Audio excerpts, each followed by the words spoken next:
weekend of the year, the first weekend of the playoffs. The Super Bowl stretch drive is on, and as the calendar turns, NFL greats reach for that elusive ring. Those younger came tantalizingly close just a year ago. For a coach who knows Super Bowl success, the appetite's even greater, while a first-year leader seeks confirmation.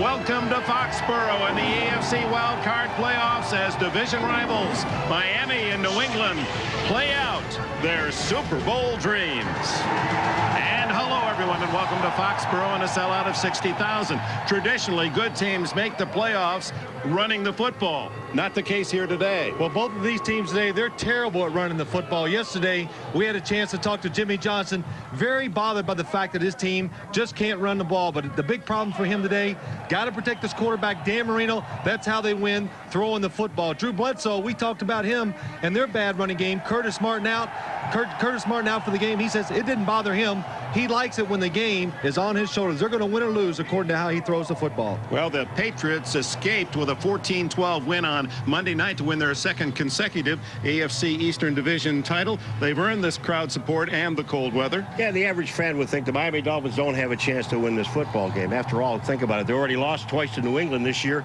And the other thing is they have not won a road playoff game since 1972.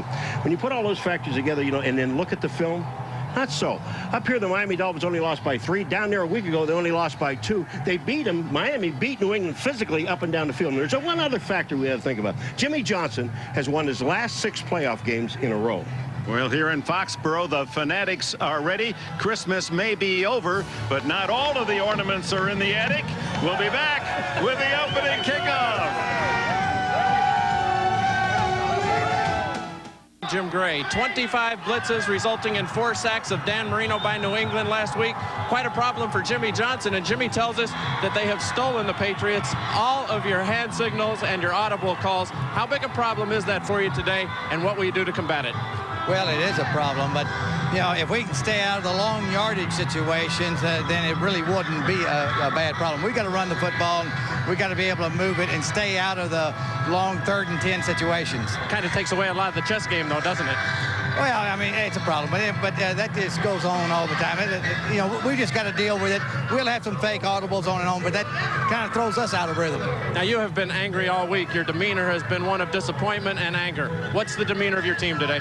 Well, yeah, I think they're ready to play. They understand what's at stake, and we've had good practices, so I think we'll have a heck of a ball game. Jim, good luck. All right, appreciate it. All right, let's send it back upstairs now to Dick Enberg. All right, Jim Gray. Dan Marino, in his 2 starts against New England this year, has thrown 104 passes, only 1 touchdown. This is a man that has a touchdown pass every 12 throws. Only 1 in 104 against New England. As you know, 2 of his passes were returned for touchdowns a month ago here in Foxborough by Patriot defenders. New England won the toss. Orlando Mari will kick it off. Derek Cullors is the solo return man. No, there's Dave Meggett in the shadows as well down on the goal line. It comes down to Cullors at the 10. Cullors traverses the field and runs into a solid shoulder tackle from Sean Wooden. Here are the New England Patriots and quarterback Drew Bledsoe. Bledsoe, 60%, one of 5 quarterbacks in the league. 60% or better this year, led, of course, by Steve Young of San Francisco. The men who will protect him: Armstrong, the Pro Bowler, Lane, Williball, Rucci, and Moss. It's Derek Cullors for Curtis Martin. Sam Gash is the blocker. Terry Glenn, they say, is finally healthy. Sean Jefferson and Ben Coates, who led the team in catches with 66 on his way to another Pro Bowl. From the 27, fake to Cullors, roll by Bledsoe. Coates with a catch and a gain of a couple. Calvin Jackson from his safety spot made the quick hit. Here are the men in the white jerseys from Miami: Trace Armstrong, Tim Bowens, Daryl Gardner, 2 big young men inside. Jason Taylor, the rookie defensive end. Harris, Zach Thomas led in tackles again. Hollier makes the start today. Outside backer Buckley, and Bledsoe said, I worry about him. He gambles. He's so unpredictable. Sam Madison is the other corner with Jackson and Wooden at safety. Buckley also leading his team in interceptions with 4. On second down, Bledsoe fires complete. Coates again. And and he's near a first down at the 37-yard line. Sean Wooden and Zach Thomas team up on the tackle. Well, something new for the Miami Dolphins is in this game. They usually play very conservative on defense. What's Zach Thomas, number 54? He's on the blitz. He's picked up by the center. He sees Bledsoe. He sees him throw the ball. Good hustle, goes down the field, gets the tackle on Ben Coates. Look at Ben Coates. He just goes out into the flat. He makes a good catch. I'll tell you, this is great hustle by Ben Coates to get the first down. He sees it. But you're right, Zach Thomas on a blitz and then back in making a tackle. That's hustle. First down at the 37. Glenn in motion. Bledsoe hands off to Colors, and Colors struggles to the 40-yard line. It'll be 2nd and 7. When you look at this Miami offense, the last couple weeks, they've been terrible running the football. That's one of the reasons why this offense has struggled. They got to win or lose according to how, the Patriots offense, how they're going to win this game. They got to protect Drew Bledsoe, and he's got to throw the ball well. Well, I think it's futile trying to run a play-action pass against Miami. They know you're not going to run the football, so why do that? Miami Dolphins plays a base defense. They stay in it. They just execute. Bledsoe sends Glenn left and Sean Jefferson right. 2nd and a long 7. Coates in motion. He's sat incomplete as he tries to hit Colors out of the backfield. Jason Taylor, the defensive end, had his hands up, might have gotten a piece of it. Isn't it interesting, though? Terry Glenn is in the football game now. And the big deal about him is he's going to start and be able to run. And then Jimmy Johnson, what he told us last week about he was in the game for half a game. He says, I don't care. We don't change our defense. It's a base defense, like you said, Paul. They don't make adjustments usually for wide receivers or people like that. They're good at just playing what they know, and it makes it easy for the defense. The adjustments are easy. He said, I didn't even know he was in there. Glenn with 90 catches, a rookie a year ago out of Ohio State. Dave Meggett in the backfield with Bledsoe.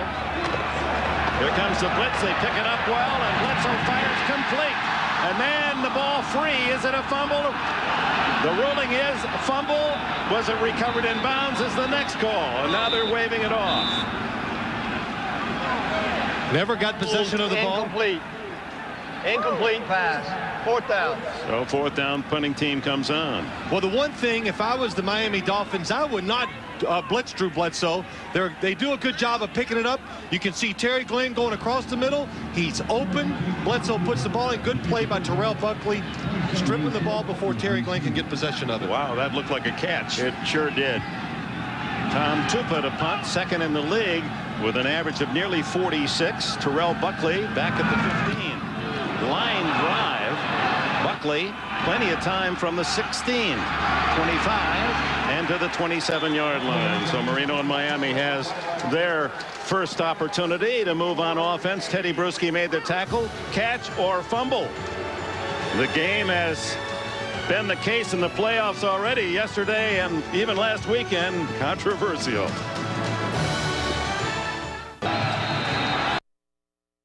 Welcome back. Dolphins first possession. Here are their starters: Webb, Bucky, Ruddy, McIver, and Brown. They didn't have a single player make the Pro Bowl this year. Marino, the quarterback. Parmalee starts. That's a story. Pritchard, the blocker. Thomas and O.J. McDuffie outside. And Troy Drayton, the tight end. This is Parmalee.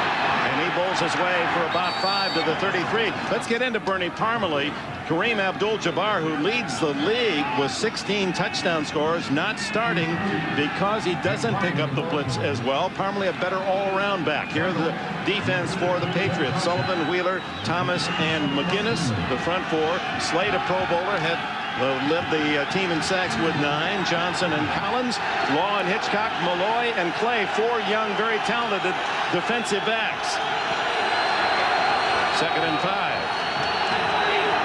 Tight end Drayton in motion. Again, it's to Pritchard, the fullback, and the Patriots all over it.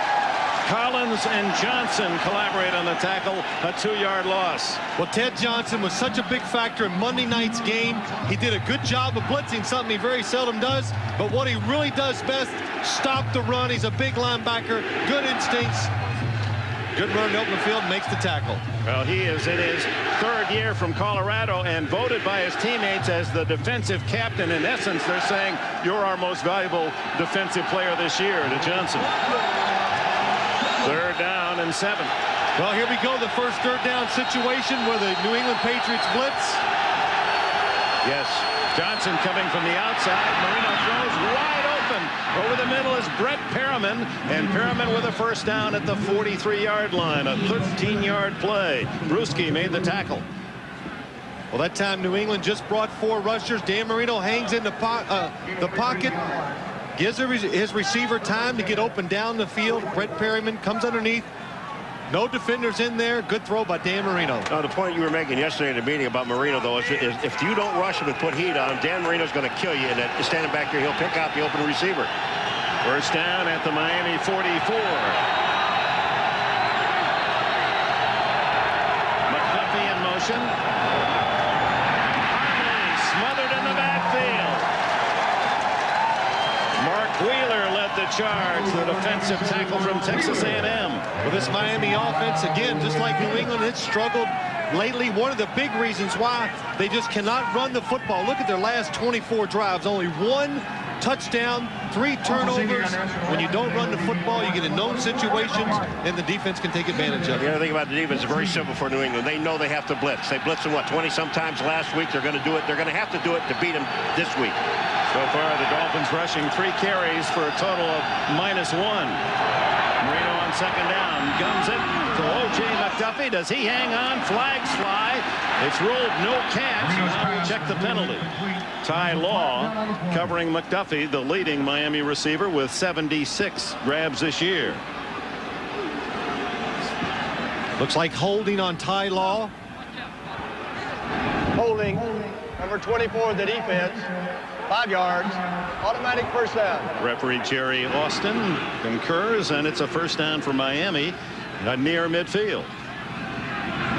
Well, Ty Law is out there one-on-one on O.J. McDuffie. Now, here's what they call. See, there's the holding. This is not pass interference. Holding penalty is a 5-yard penalty. What a play by O.J. McDuffie to get down. What sweet hands. Oh, no wonder he was an outstanding baseball player as a kid. Played at Penn State for Joe Paterno. He's the #1 target for Marino. Parmalee finds a small opening and fights to the 50-yard line, where it'll be second down and 5. Mark Wheeler in on another tackle with plenty of company. Phil, the one thing about a team that blitzes, when you look at the films of New England blitzing, and every blitzing team, if you're going to sacrifice yourself to do that, you have to maintain your lanes. Each guy has got to get to a hole, because if they pop any kind of a run, once you get into secondary, you're gone. Well, New England usually plays zone defense behind the blitz, so they're able to see the runner so they can come up and make those tackles. Second and 5.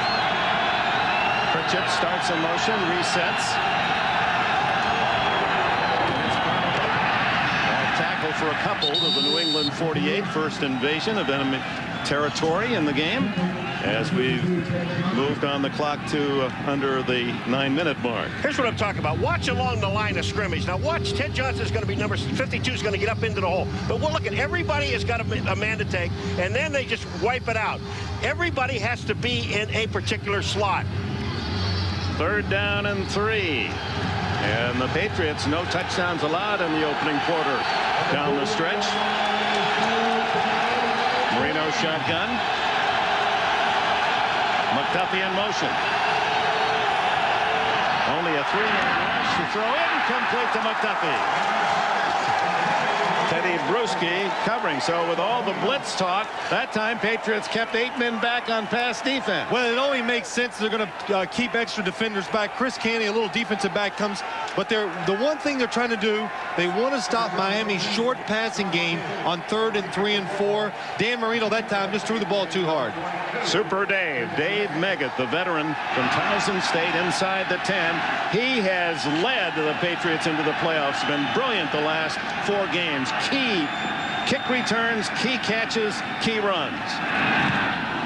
John Kidd's dying spiral hits at the 8.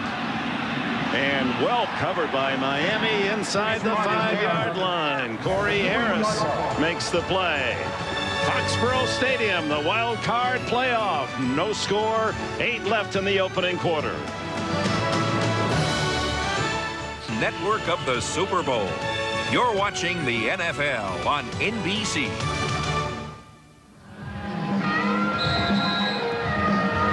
offensive brain trust with Marino, the quarterback, talking with offensive coordinator Gary Stevens. We'll get into that more later, but Jimmy Johnson has not been happy with the offensive system. He says changes will have to be made. From the end zone, the handoff, and it goes to Derek Cullors. Gets a couple to the 5-yard line. Jason Taylor and Daryl Gardner in on the tackle.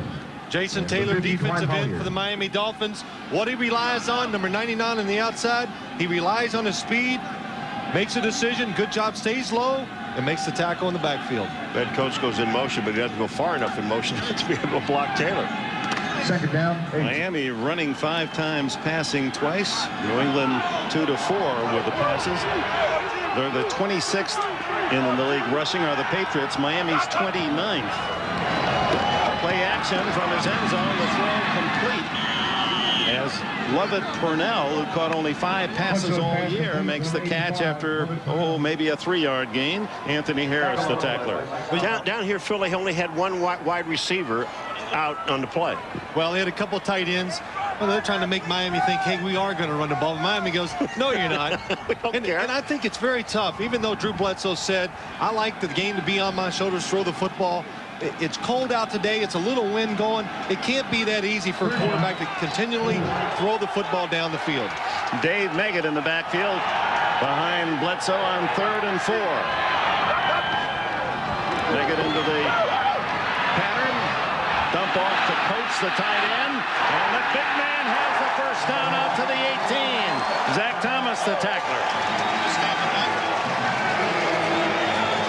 Well, the one guy Jimmy Johnson really worries about in his Patriot offense has Ben Coates. Look at him over here. He's protecting the quarterback because they're down near the goal line. Nobody open downfield. They give it to the big guy and has a good move down the field. But not only do they have a hard time covering, but when he runs the ball, once he catches it, he's so big. Small defensive backs, they have a hard time tackling him. First down at the 17. Give it to Cullors.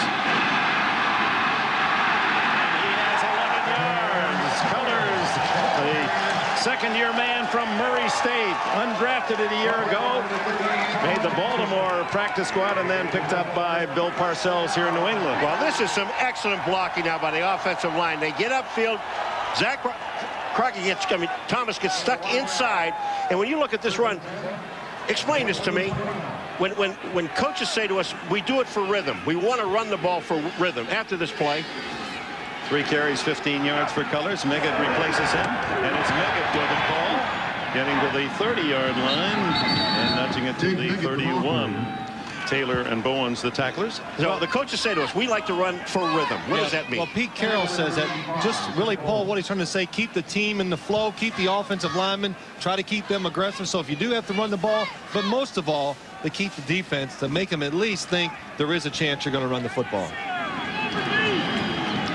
It's interesting this year, Barry Sanders with over 2,000 yards outrushed every team but 4. Well, Dick, I was telling you earlier, most teams, their goal before the season to see if you can rush for 2,000 total yards as a football team. The screen to Meggett does not work as Anthony Harris was waiting there to greet him.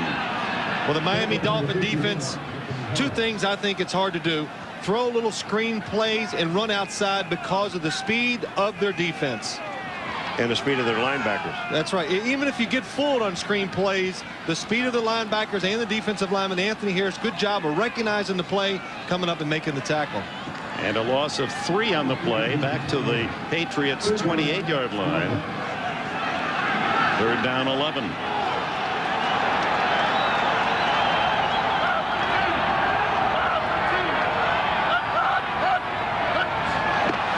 Zach Thomas comes on the blitz. They pick that up, and Bledsoe going long for Terry Glenn.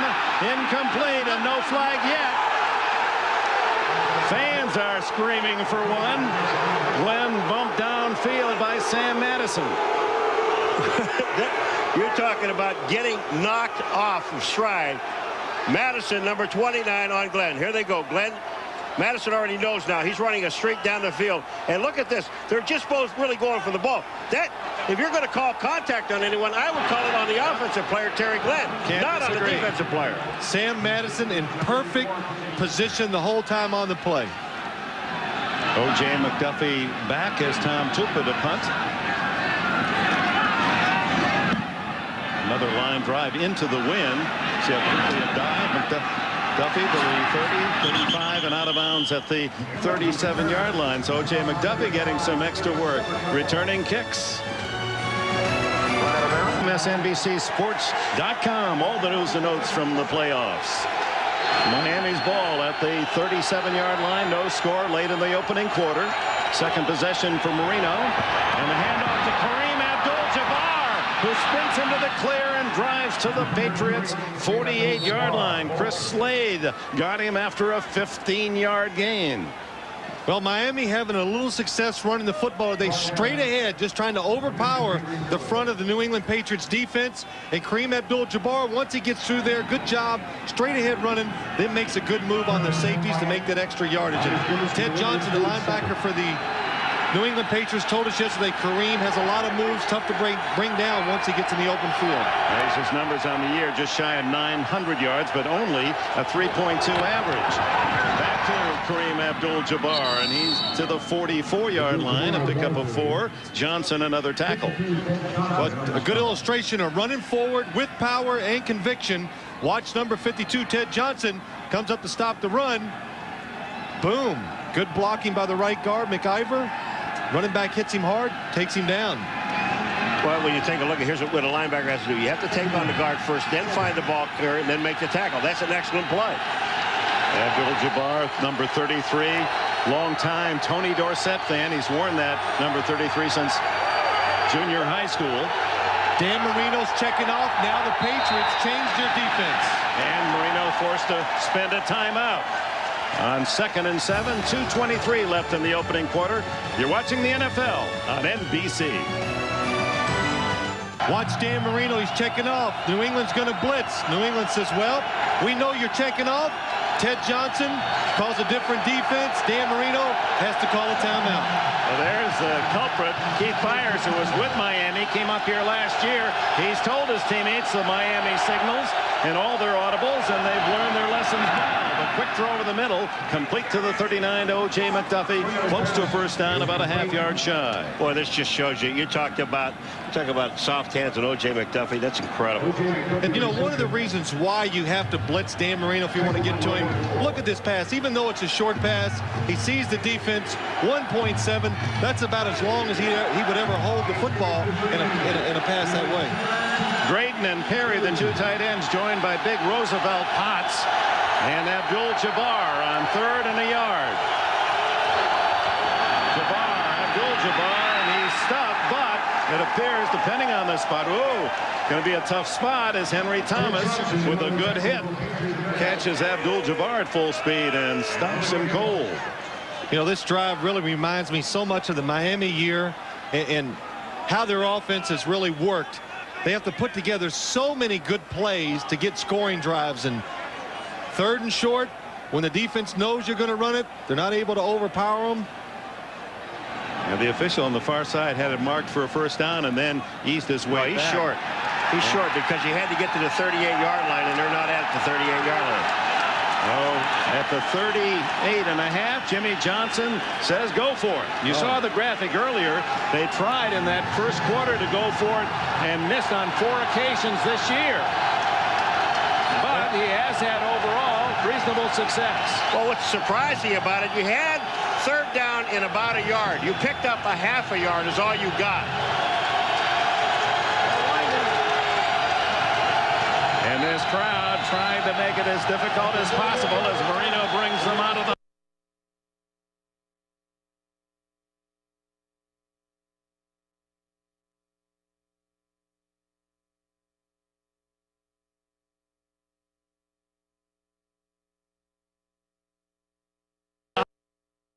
tunnel.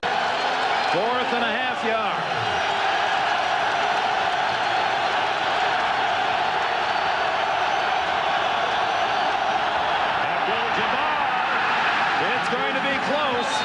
Toppled right at the yardsticks, and this will require another measurement.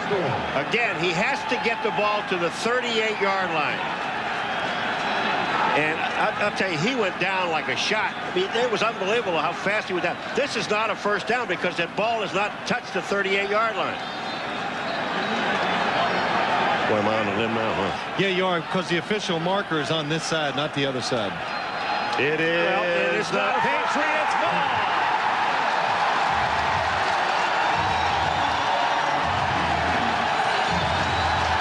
The season-long frustration of that man, Jimmy Johnson. 2 shots needed, only 1 yard for a first down, and the running game would not produce. Watch the defense of the Patriots. It slants towards the hole to the left. It's the strong side. Miami had more players to the left. The Patriots say that's where they're going to run. They were right. Lawyer Malloy did a great job on the corner to deny his blocker and force the play. He really did. And Todd Collins was the guy that was blocked, but he was underneath, and he's cut the legs out. So the Patriots twice see Miami with the ball, twice the Dolphins in New England territory, but they come away empty. 1:09 left in the opening quarter. From the 38, play action, Bledsoe stumbles and is able to scramble for a couple out to the 42. Daryl Gardner in pursuit makes the tackle. You know, we talked to this guy yesterday, Zach Thomas, and the guy's a kick, and he watches motion. He says when they motion to one side and they get, and here's Bledsoe back to throw. He has nobody open, so he's going to run with the football. Picks up about almost 4 yards. But Zach Thomas, he told us yesterday, he said when they go in motion, they're going to go to that side. So he cheats a little bit. 2 things, Paul. They always play action to the right, and he says they throw most of their passes to the right. So formations tells me a lot. He said as a defender, I know where to run to. 2nd and 6, and it's Derek Cullers for a first down as the Patriots on what appears to be the final play of the opening quarter make their first visit in Miami territory. Boy, Dave Willibaugh, the center for New England, just put Zach Thomas on his back. Look at this hole here for Cullers up the middle. I mean, this is an excellent run, and Zach Thomas really got wiped out. Dave Willibaugh, number 64, the center. Watch this contact. He hits, he stays, he hits, he drives, and then watch this down.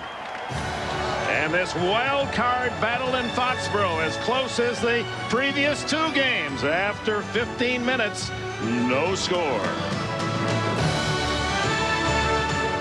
Armstrong finally muscles him down. Armstrong, who led the Dolphins with 5.5 sacks this year. Well, New England, they've been throwing a lot of play action passes on first down. Look at the blitz by the Miami Dolphins. They time it perfectly. It catches New England by surprise, and Trace Armstrong comes in unblocked. What I'm looking at is Howes Moss, who's a tackle number 77. You always say you block man on man. Trace Armstrong, who was drafted by the Bears in the first round back in 1989, had 12 sacks a year ago to lead Miami, 5.5 this year. That's still good enough to lead the team. Big play for the veteran who finished his career at Florida. 2nd down, 17. Bledsoe eludes the pressure on the blind side and throws long, incomplete. The Patriots with the wind here in the 2nd quarter. Jefferson, the intended target. Well, Dick, I got to say, the sack by Bledsoe, that was a great spot for New England. I thought he lost about 15 yards, and I guess they made contact on him first. They put the ball, but Drew Bledsoe, nobody opened down the field. A little fortunate this time watching. He doesn't feel the pressure from behind. The ball could almost been stripped from him, but now he does a good job. Get out of the pocket, get rid of the football, give yourself a chance on 3rd down. Daryl Gardner was the man who was charging in from that backside. Thus far, he's distributed the ball to everyone but his wide receivers. At least in catches, he's tried to hit a couple. Jefferson and Glenn. Play action. Being chased from the backside and throws to the sidelines, incomplete, and the flag is down. Well, Dick, you said not throwing to the wide receivers. The Miami Dolphins, the one thing they're going to do, they try to take away the inside. They want you to throw it outside. Legal use of the hands against Miami's defense. That is a big penalty on use of hands to the face. Number 72 of the defense, 5 yards, automatic first down. So for instead of 3rd and 17, it's a first down on the 5-yard penalty against rookie Baron Tanner. You know, the one thing that's got to be a little frustrating, too, for Bledsoe, when he's back there scrambling, Phil, I was looking down here at Ben Coates. He didn't even make an attempt to come back or get open. And you see your quarterback running around, you've got to come back and try to help him. Bledsoe thus far 2.2 yards per attempt, reflecting the fact that the game plan is saying go short early. Well, when you can't run the football, you got to throw a lot of short passes in place of the running game, and that's what the Patriots have done so far today. First down on the penalty, out to the 50-yard line. Meggett and Gash now in the backfield.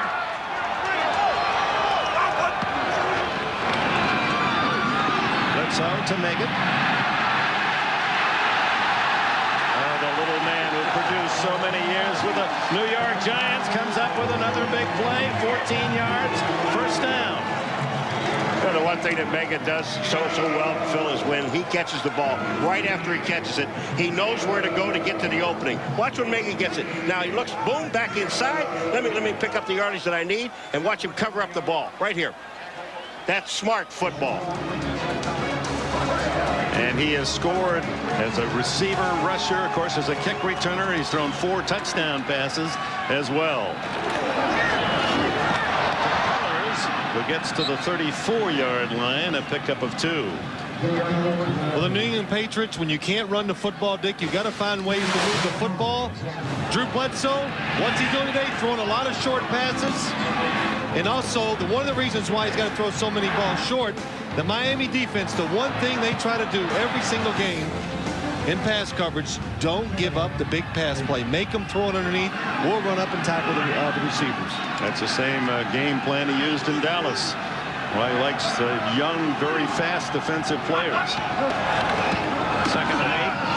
Colors rattled as he drives to the 31-yard line. It'll be 3rd down and 5. Jason Taylor, the rookie from Akron, in on the tackle. You know, yesterday Pete Carroll was talking about his running game, and he goes, "Oh, I would just love it if we could just average 3 yards per run." And he says, "You know what? We do the same thing as Miami. They're about the same in statistics. He says, but they just look a lot better doing it than we do." He said 80 yards in the game today. Oh, he'd take that right now. Yeah, total. Not too often you hear a head coach talk about the running game and actually have a chance to even smile about it, even though it's so bad. With Jefferson in motion and the blitz by the Dolphins. Quick throw incomplete. Jefferson really hadn't turned to meet the ball. Terrell Buckley on the coverage. Well, Miami's given New England a little taste of their own medicine. Monday night, they couldn't handle the blitz. Watch the blitzers come from the good timing by Miami. Again, when you time the blitz perfectly, what it does, it catches the quarterback, the receivers, and the offense off guard. That's the reason why Drew Bledsoe couldn't adjust and hit Terry Glenn for the pass, or Sean Jefferson. 49-yard field goal attempt by Adam Vinatieri. As you see, missed only 4 all year. Long was 52. Light breeze at his back. High enough? Is it long enough? Yes, but it's wide. No good. Officially a 48-yard attempt by Vinatieri into some capricious wins here in Foxborough. Well, the hold was good. The kick was solid, but the ball just drifts. Just wide left. It remains scoreless. NBC. With the next field goal, Miami gets it at their own 39. Swing pass and off the hands of Bernie Parmley, who is one of the better receivers, running backs for Miami. Did you see who was out there covering him? Willie McGinnis. I mean, he's off the line of scrimmage, and he sees, they know the blitz is on. Look at Parmley is looking at Willie McGinnis, who's coming into he comes right into the picture, right in his face. Well, Willie McGinnis, the down lineman, but last week with all the blitzing that New England did, he dropped back in coverage a lot of times, and that's why Dan Marino got rid of the football so quickly. A blitz, Willie McGinnis covering the back. He told us, no problem. I played linebacker at Southern California. I can cover. 2nd and 10. Down the middle, incomplete. Leaping try by Ed Perry, the rookie tight end from James Madison. Well, it's a good thing Ed Perry jumps up and puts his hands on it, because if he doesn't tip this ball, Willie Clay is standing right behind him trying to make the interception. Dan Marino, early in the game, you got to be careful about forcing the ball down the field, getting a big mistake, and you see Willie Clay said, I'd have had that. Well, you know, McGinnis was almost offended yesterday when Phil says, you know, see in coverage, he's always a linebacker. Yeah, that's right. What are you talking about? He goes, I can cover him, just not for real long. 3rd down and 10. McDuffie in motion. Safety blitz. Picked up. Marino. Down the middle. Incomplete. And now intercepted on the carom. Chris Slade, the linebacker. And Slade is to the 30-yard line. But a flag is down.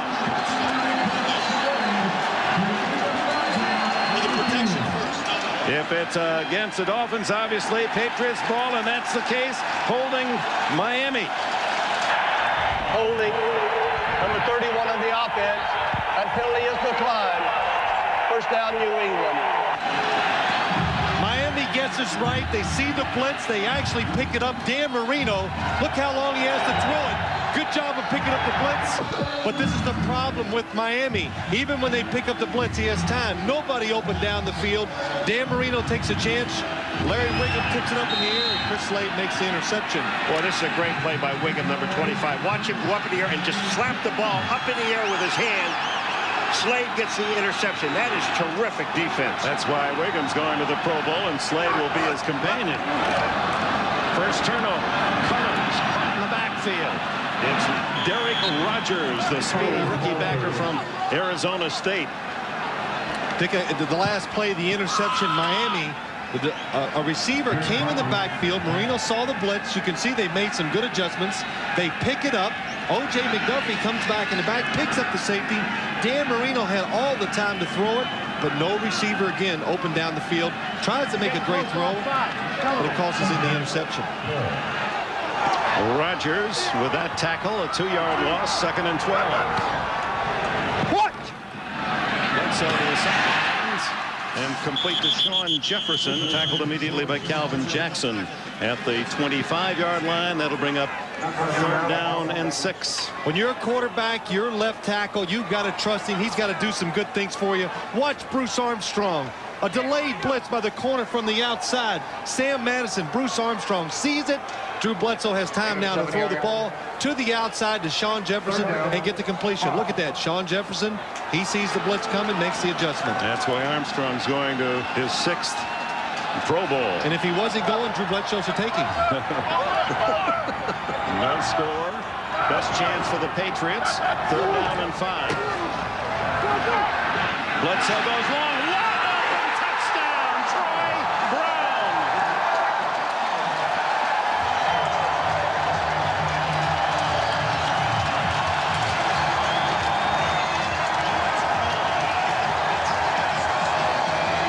Brown, who emerged this year as a solid, dependable receiver, had 6 touchdown catches, 41 overall, gives New England the first score of the game. 24 yards from Bledsoe. And Chris Slade's interception, thanks to Larry Wiggum's terrific defensive play, batting the ball free, has set up the score. Vinatieri's extra point try. Holds. And the Patriots lead it 7-0.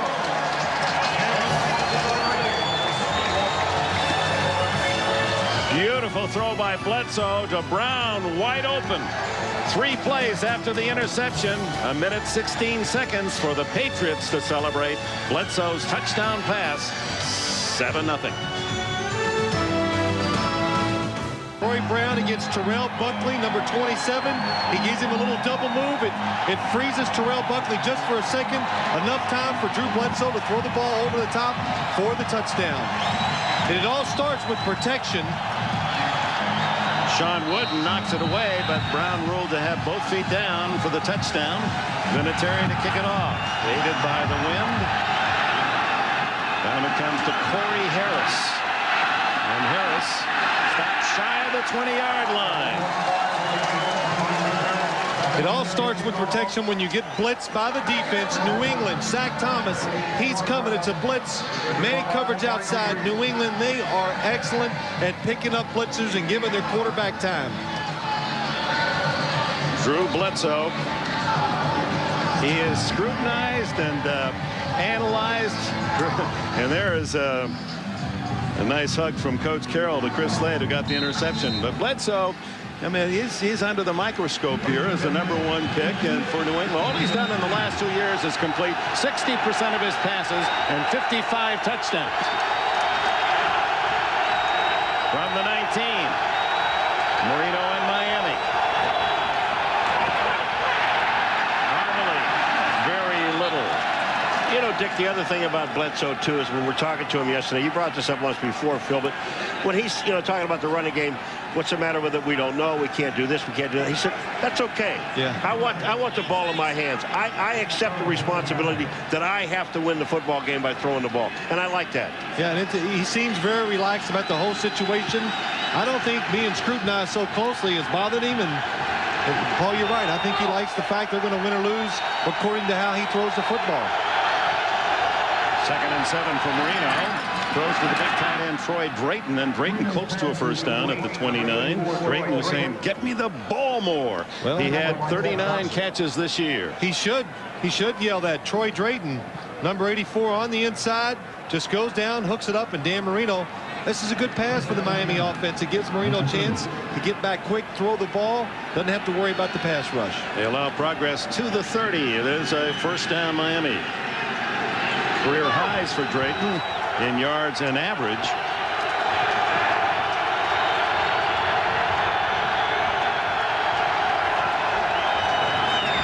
Parmalee out of the backfield. Good throw by Marino. He read the blitz, and Parmalee goes to another first down to the 39. Lawyer Malloy made the tackle. This gives you an idea how quick he can get rid of the football. Well, there's two things to do when a defensive team blitz against a different offense. You either pick up all the blitzers, or as a quarterback, this time they say the back goes out. Don't worry about the blitzer, Chris Slade.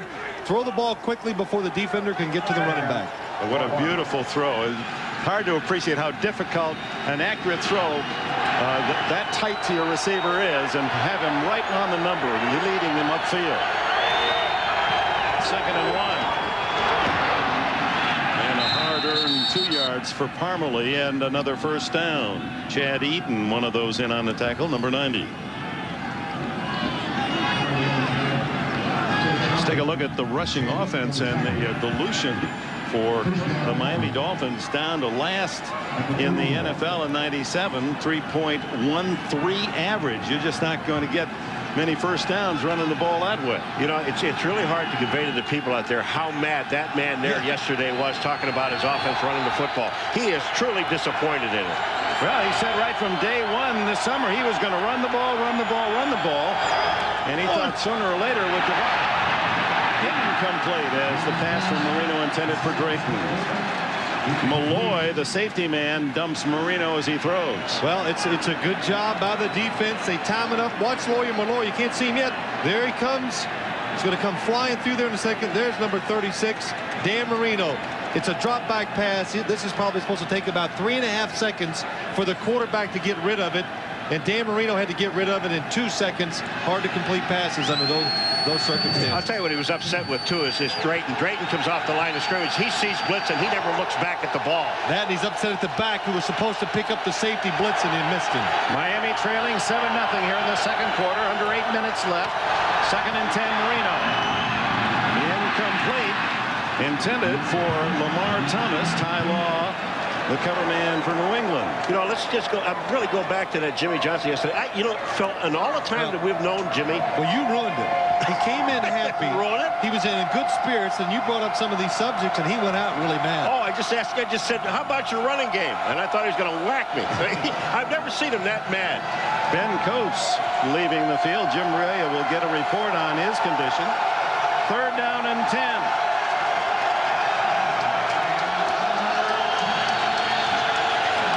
Shotgun, 4 wides. Good protection. Now the throw, incomplete. The wind took that one. Lamar Thomas, the receiver. Jimmy Hitchcock on defense. Well, Dick, you said the wind catches this football. You can see it's wobbling a little as it goes down the field. But the big point to be made right here, nobody open. No place for Dan Marino to throw the football. Dave Meggett at the other end as John Kidd sets up to punt. 7 punts for touchdowns, 2 shy of the all-time NFL mark. And he'll be looking directly into the sun. Kidd's kick. Not bad against Meggett at the 17, 20, 25, and twisted down at the 27 by O.J. Brigance. 7-0 New England, midpoint of the second quarter. Welcome back to New England. I'm Jim Gray. Ben Coates has left the field. He has a thumb injury. He's been taken in for x-rays. His return is questionable. Dick? All right, Jim. First down New England with a 7-0 lead. They start from the 27. Gary Cullors is hit right at the line of scrimmage by the 2 tackles, Bowens and Gardner. You know, one of the things, Paul, you mentioned it earlier in his telecast, Zach Thomas says if you just go to the side where New England has more players, meaning the tight ends and running backs, that's where they run the football every time. And he cheats. And he cheats. Of course he should. He said, I'm not that fast, so I cheat a little bit. He's a little tip for me. When they flood one side, I'm going over there.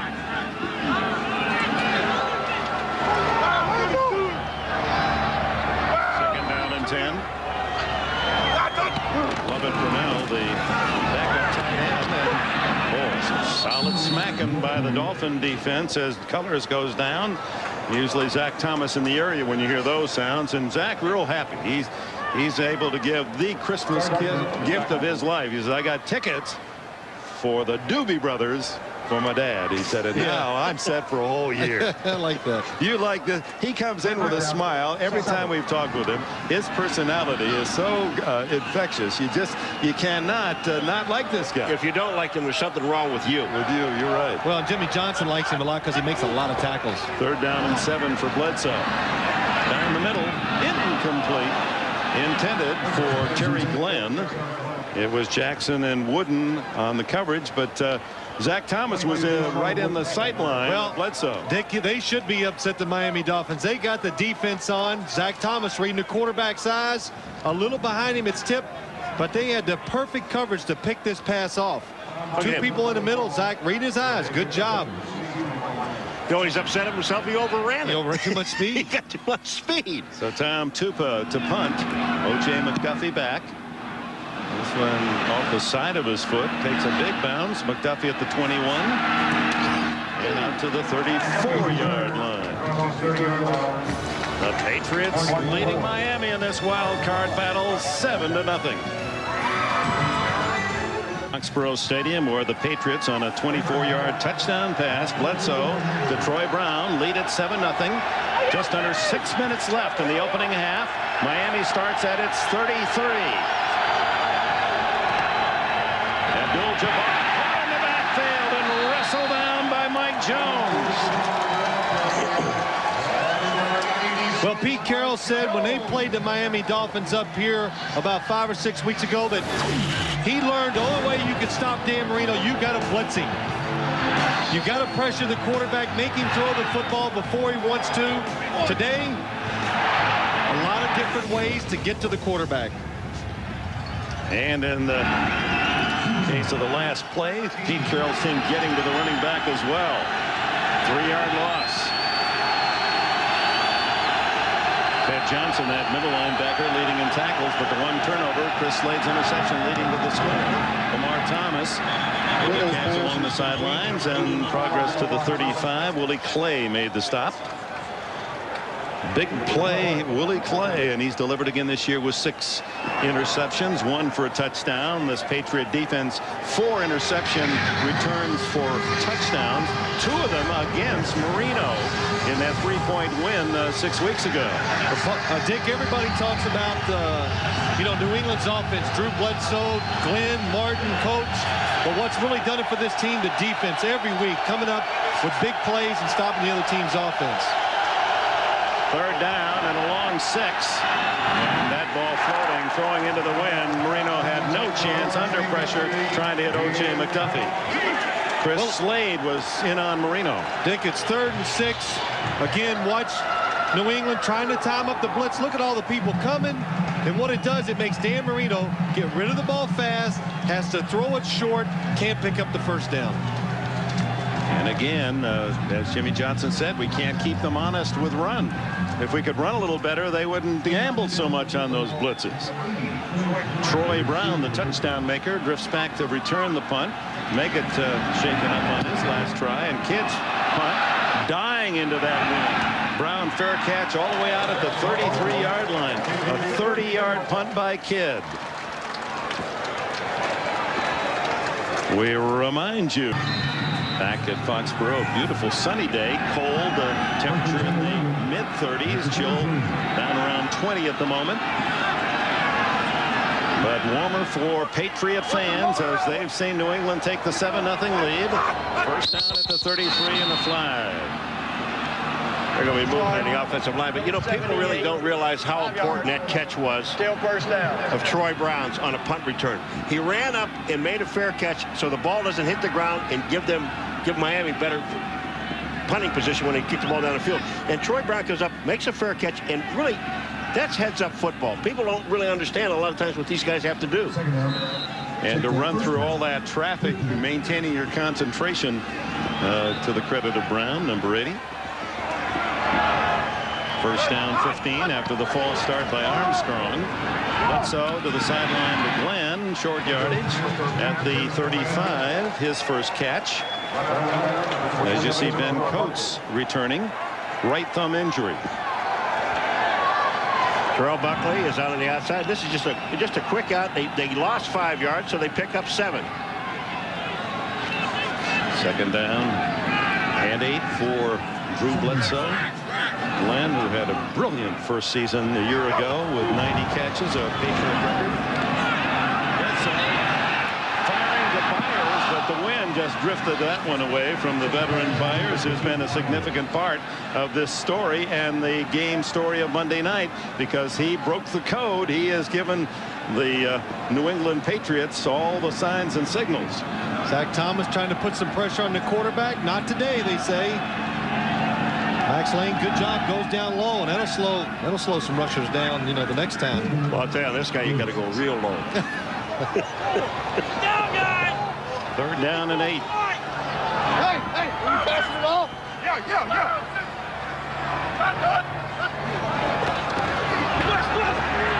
Bledsoe firing incomplete.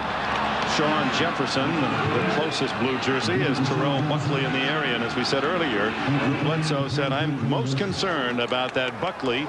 You just don't know how he's going to play the pass. He'll take some terrific gambles. Well, he kind of gambled on the touchdown throw to Troy Brown, sitting on the first move by the receiver. But what makes Terrell Buckley dangerous as a corner, he always tries to look back and watch the quarterback so he can time his break on the throw. Tupa scuffs another, and on the line, it's O.J. McDuffie. McDuffie to the 39-yard line.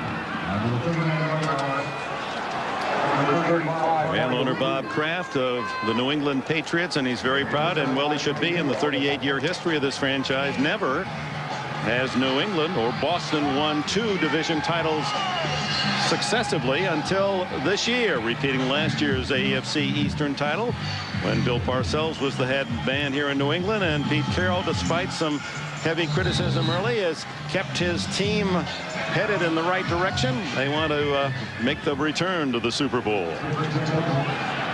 Parmalee and Pritchett, the P-backs behind Marino from the 39. 7-0 New England, 3:45 left in the half. Marino moves the blitz. Incomplete as he tries to hit Pritchett out of the backfield. It was McGinnis in on Marino. Check that, Slade in on Marino. McGinnis was closest on the pass reception. Well, Dan Marino, one of his greatest strengths as a quarterback, always, you know, doesn't run down the field, but able to move in the pocket. Good illustration that time. Steps up, gives himself that extra half second, but again, still not enough time to throw the ball, and nobody open down the field. Slade teeing off. He had 9 sacks on the season to lead the Pats. Look at the low yards per play both sides, and contact before the snap.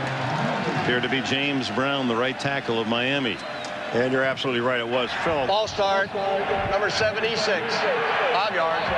It's still second down. How discouraging. How discouraging. You'll see James Brown. He's up on the top side, and he's going to move.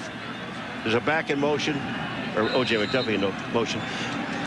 When you're a quarterback and you can't run the football, I'm telling you, what's Marino going through? He knows he cannot run the football. Well, what it does to Dan Marino, it's always putting him in the situation where he has to make the play. And what I mean by that, Paul, he has to make tough throws because the receivers are not creating enough separation from the defenders down the field. So that makes it tough on him. 2nd and 15. The little swing out to Parmalee, who gets very short yardage. Jimmy Hitchcock, the defender. I think that's the biggest thing I've noticed in this Miami team is even when they do protect the quarterback, and Dan Marino has all the time to throw the ball, you don't see the receivers get wide open down the field and catch it and run after the catch. That's the biggest thing that's really killing this offense. Is that what he said to us yesterday, though, Dick? He says we don't have anybody making big plays. We have got to create some plays and make some plays. We don't have these people out here doing that. Charles Jordan into the lineup as a third wide receiver. He made some big plays in the win at Oakland in November. Here they come. No, they're not. 3rd and 14. Marino sacked for the first time as Willie McGinnis made the play. Well, that'll really upset you as a quarterback and as a coach of the Miami Dolphins. Willie McGinnis, number 55, from the outside, does it with speed. And itchy trigger finger. That's right, itchy trigger. And this is the one thing you don't want to do. Only 3 rushers for the New England Patriots that time. Don't get beat inside. James Brown does that time. That causes the sack. He almost stole the ball as well as Kidd to punt. Troy Brown at the 30, anticipating a short punt. Kidd fired to win. And he's right. Dying spiral. Just flops out at the 41-yard line. And the Dolphins pick it up, hoping that perhaps it nicked a blue jersey. Bernie Parmalee. Not the case. So good field position for the Patriots. Well, Paul, the ex-punter, you can tell the difference. The team that practices up here, Tom Tupa hits low line drives, getting good distance. And then for the other side, John Kidd really struggling kicking into the wind. Well, he should know something because he kicked at Buffalo. And what you do when you're kicking into the wind, you hold the ball low and you hit it just off the ground. You don't try to get any air underneath the ball. And you're kicking with the wind, obviously, you hold the ball a little bit higher and let the wind do all the work. 32 yards for Kidd on that punt. New England leading 7-0. Starts from the 40, and Ben Coates back in the lineup for New England at tight end. Bledsoe throws complete for Glenn, and boy, Buckley was gambling on that one. That was a great job. That was, Dick, you talked about, that's what scares quarterbacks. Terrell Buckley watching Drew Bledsoe the whole time, goes off his guy, tries to make the interception, almost gets there. That takes us to the 2-minute war in Foxborough, where the Patriots lead 7-0. And we welcome you back to Foxborough Stadium. It's interesting as we talk about the frustration both sides and not being able to run the football, that the all-time record for a season rushing by a team is held by the Patriots in 1978. Sam Cunningham, Randall's older brother, and well, it was Horace Ivory and the quarterback Steve Grogan had a lot of rushing yards. Rushed for more than any team has in NFL history. 16 games. Bledsoe pump fake and has to eat it at the 43-yard line. The second sack for Miami. O.J. Brigance gets it.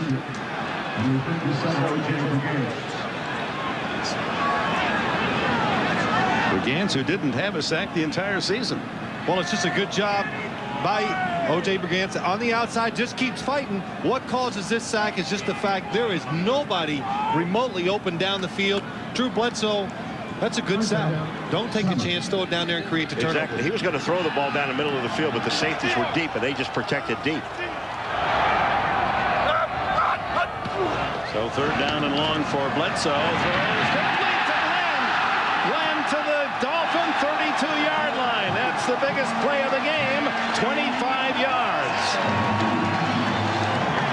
For the Miami Dolphins, against New England, they do a good job of picking up blitzes and throwing the ball down the field. Zach Thomas blitzes, man coverage down the field. Colors stops him dead in his track, opens up the middle of the field for Terry Glenn. Here's Terry Glenn. He's going to come down and look down the middle of the field. Nobody there. Yeah, to be more accurate, that's the longest play of the game, 25. The biggest play was the 24-yard pass for a touchdown. Both coming on blitzes, both being picked up. Zach Thomas was the blitzer, and you know, that's the one thing I notice when you watch these two team plays. Every time Miami takes a chance, New England has burned them most of the time. And every time the New England blitzes, they get away with it. They get to Marino. He has nobody picking anybody up. So I guess I understand why New England's won both games. Yeah. Kind of explains it. That kind of. Glenn was held to only 27 catches with all his injuries. An ankle, he missed 3 games. He had it poked in the eye in Dallas, a left thumb, and then a hamstring that's bothered him for the past 2 months. Derek Colors with flags down. And Colors flying inside the 20. Does it count? 14 if.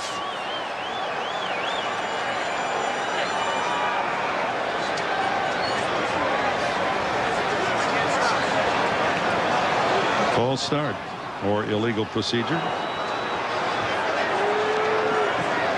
Of illegal formation on the offense. Number 88 was covering up the tight end, 5 yards. Repeat, first down. So that creates the formation and a 5-yard penalty. Well, what you're saying is that Terry Glenn on the outside. Here's the tight end. You cannot cover up the tight end. Too many people on the line of scrimmage. Good call. Glenn giveth and now taketh. With 1:08 remaining in this first half, and a very big opportunity for the Patriots. 7-0, trying to build on their lead. What did you just say? He's reciting poetry over there. Take it, give it, and take it. Take it. That should do something other than go to football games on Saturday. That eliminates me. First down and 15 for Bledsoe. The throw complete and an immediate hit as Troy Brown tackled by Sam Madison. Well, the one thing is evident, this Miami Dolphin defense, it is fast and they will hit you. Ball at the 30. Clock running. 51-50. That's a good protection. And not much there. Tackled for maybe a yard gain as Colors hit by Brigance. Time called 39 seconds remaining. 1 timeout left for New England. 2 for Miami. Look down in the first half in the 3 games against New England. Bledsoe busy with 21 throws. Big 3rd down. Bledsoe hit as he throws incomplete. Very close to offside were the Dolphins, but no flag. Well, I'll tell you one thing, there was excellent coverage downfield again. I mean, Bledsoe had no one to throw the ball to, even though they were all man up. Look at all the blitzers. Pretty good timing, but really another good job. Drew Bledsoe's got to know there's not enough blockers to pick them all up, and I'd still like my chances throwing it down the field, Paul. Terry Glenn one-on-one with nobody in the middle of the field. You never know what can happen in those types of situations. Throw her up. Vinatieri missed from 48, wide left, just left. This is 47 yards.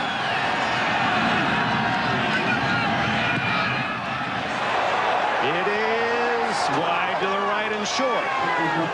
So Vinatieri battling the tricky breezes here at Foxborough, unable to connect, and he's missed 2.5. He missed only 4 all season. All right, the ball is down. The laces are right. He looks like he just doesn't really get all of the ball. He swept through it instead of popping it. Got some of that green dirt. I love how they dyed the field to make it look green. Isn't it nice? It's all sand down there. Makes you feel better, though. It looks better. Well, you know, I think that was really emotionally a great job, or good for the Miami Dolphins. They get down 10-0. The way their offense is playing. And they got 30 seconds and 2 timeouts, and they get field position at the 38 on the missed field goal. Marino threw it behind O.J. McDuffie. Now that throw there is Marino's fault. I mean, O.J. McDuffie was open. All he had to do was get the ball out in front of him. But it's easy for us to say Marino's been running for his life and dodging people. Here he is back in now. He just threw that quick pass and went behind O.J. McDuffie. Well, he's got to throw it behind him because O.J. McDuffie is running right into the defender. So Dan Marino sees that. O.J. McDuffie's got to see it, slow down, let Dan Marino complete the pass. Marino 6 for 16. As you can see, last 10 quarters, 1 touchdown for the Dolphins. Only 41 yards passing in this first half for Marino. Good protection this time. And just couldn't find a man open. Went to his safety valve, McPhail, in the flat. 3rd and 10. Well, you get all that time. I mean, there is not a pass rusher anywhere, Dan Marino, and he throws a 1-yard pass down the field to a receiver that's covered. And the reason why, Ty Law, Jimmy Hitchcock, just taking away the outside receivers. Brad Merriman covered by Hitchcock. The other guy that did a great job was Brewski, the linebacker. He looked like he was going to fake a blitz. We saw the back came out, so he covered the back, the one that Marino threw the ball to. To follow up on the number we gave you at the start of the game, Marino now 121 passes against New England this season, 1 touchdown. 3rd and 10. Had to load the rush and is down with a sack. 2nd for New England, and Chris Slade pounds Marino to the turf. Time called by New England with 16 seconds. No more timeouts left for the Patriots. I'm going to tell you something. This is really embarrassing for this offensive line. You've got to have some pride in your offensive line. You just take a look at the blocking here. Now I know Slade 53 and McGinnis and these guys. Now McGinnis is in front. Slade comes from behind 53, and they hammer Marino. Dan Marino has no time. I'm going to throw out a crazy idea here. Into the wind, why not gamble? Bring up your punt returner very close, hoping the kid hits a high short one. Call a fair catch. Then you've got a free kick. You can tee it up and kick for a possible field goal with the wind at your back. Well, Brown is only 40 yards downfield now with the opportunity to come up, so I think they're going to do that, Dick. Dick, you don't see it often. It's an old rule, and see, it didn't come up close enough. So the ball dies at the 42. Had he been there, 42, who knows? That's a line. You can take the longest run you want. It's a kickoff. At least he would have had a chance to have a good return if he was up close. And John Kidd hadn't got one good punt off yet going into the wind. So the return man should be up there. 26 yards that time. Good point, Dick. If he had been up, instead of 40 yards to the 30-yard marker, it'd have made it a 25-yard kick. You consider their kick from the 30, and most of them get to the end zone. That would have been about the 42. Might have had a shot. Oh, 7-0 the score, and these two teams will battle through that second half of the right to move on, just as they were so closely contested the previous 2 games, both won by the Patriots by 3 points here and by 2 on Monday night in Miami. Well, when Dick leaves the booth, he'll be a special teams coach for someone. It'll be special, all right. But I like this. Drew Bledsoe, 5 seconds to go in the half. They're going to take a chance, throw it down the field, maybe get pass interference. Well, no, they're going to throw the screen. It's a Derek Colors, and that's the final play of this first half. The difference, 1 turnover. The interception by Chris Slade, tipped by Larry Wiggum, and the 24-yard touchdown Bledsoe to Troy Brown. 7-0 New England at the intermission. We'll send you to Greg Gumbel in our NFL on NBC halftime studios in New York. But first, a message from the NFL and a word from your local station. Finally, and made some contribution. Adam Vinatieri has it teed up and will kick it off to Miami. Juris McPhail and Corey Harris are deep for the Dolphins. 7-0. A half to go.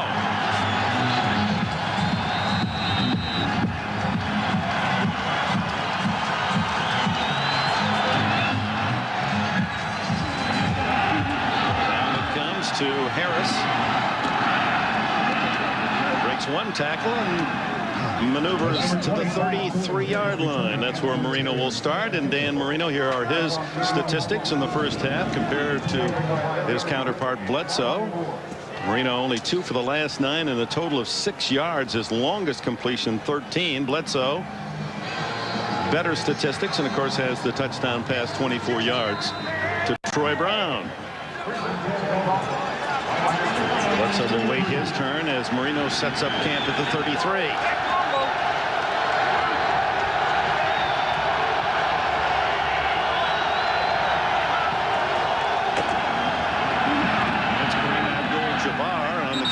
Bernie Parmalee. Parmalee, not Abdul-Jabbar, as he rushed for only 59 yards all season. But Jimmy Johnson wanted to use Parmalee because he is an excellent receiver, solid runner, and most importantly is adept at picking up the blitz. Knows which guy to look for if there is a blitz, and able to get in position, tough enough and strong enough to stop that blitzer too. 5 yards on first down for Parmalee. Late at Ball State.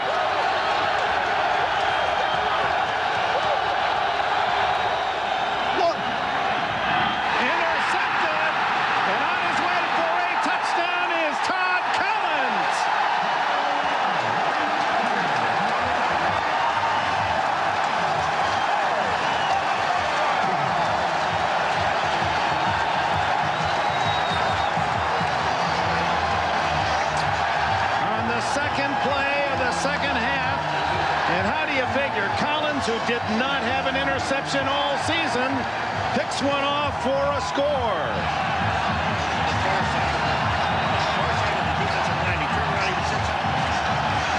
40 yards on the catch and run by Collins, as Marino victimized, much as he was here in November when both Wiggum and Hitchcock returned interceptions for touchdowns for the Patriots. Vinatieri's try for point. Patriots strike. 2 interceptions for New England. 2 touchdowns result. This one immediate, as Collins, who played at Carson Newman in the flat. Nothing but clear sailing as he lumbers for a New England touchdown. Pete Carroll's Pats open a 14-0 advantage. And we welcome you back to Foxborough, where this crowd of 60,000 has cheered Todd Collins' first interception for a touchdown in his 5-year career. It's 14-0. Vinatieri sends it into the end zone, and the Dolphins will take the touchback at the 20. Dan Marino changing the play. It's an audible. He's doing it. Look at Todd Collins. He's saying, look for the slant on the outside. Now he is covering another receiver as he go out. He takes a good angle and gets right in the path of the slant pattern and makes the interception. Watch Todd Collins. He's coming out here to cover a receiver. It looks like he's going to cover Parmalee, the back coming out. Parmalee comes out, but he blocks, and he doesn't have anybody. Big play.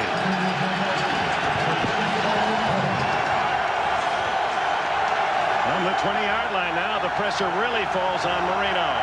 Down by 2 scores. Play action, and he is hit at the 12 by Ted Johnson.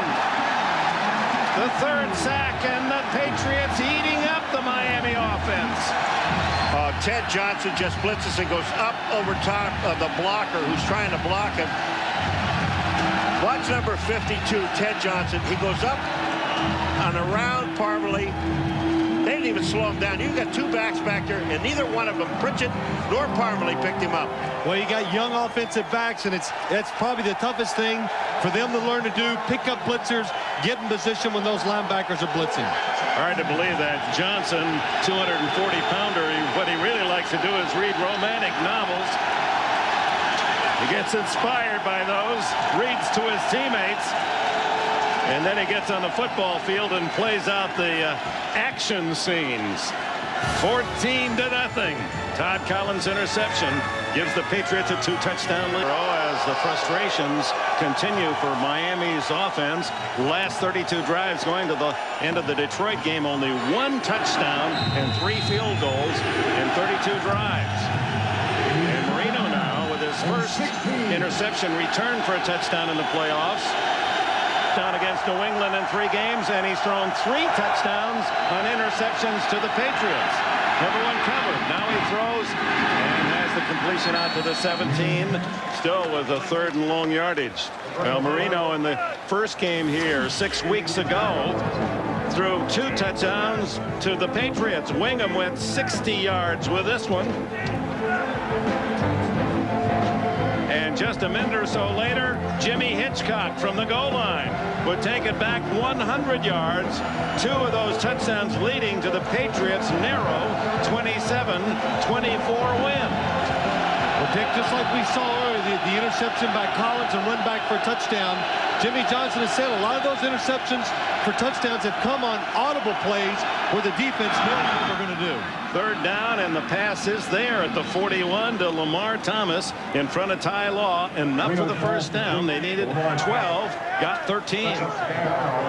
Well, one of the few times today, Dan Marino has time, and the receiver, Lamar Thomas, on the outside, gives the quarterback, Marino, a little space to throw the football. That's a really good throw, low and outside when you're throwing that type of route. And a good move by Thomas to take Ty Law off his feet. Thomas emerging this year, 28 catches. Only the 6th Miami first down of the game. Eluding pressure in his own backfield is Bernie Parmalee to get a couple. Next, they're going to spot him out closer to the 35, where it'll be 2nd down and 6. Dick, this graphic about possessions is absolutely scary. When you take a look at the last 4 possessions of the Dolphins, 2 of them are -6. And then you've got +9. The other 2, 4 and 5. You're -3. For 4 chances and down a touchdown.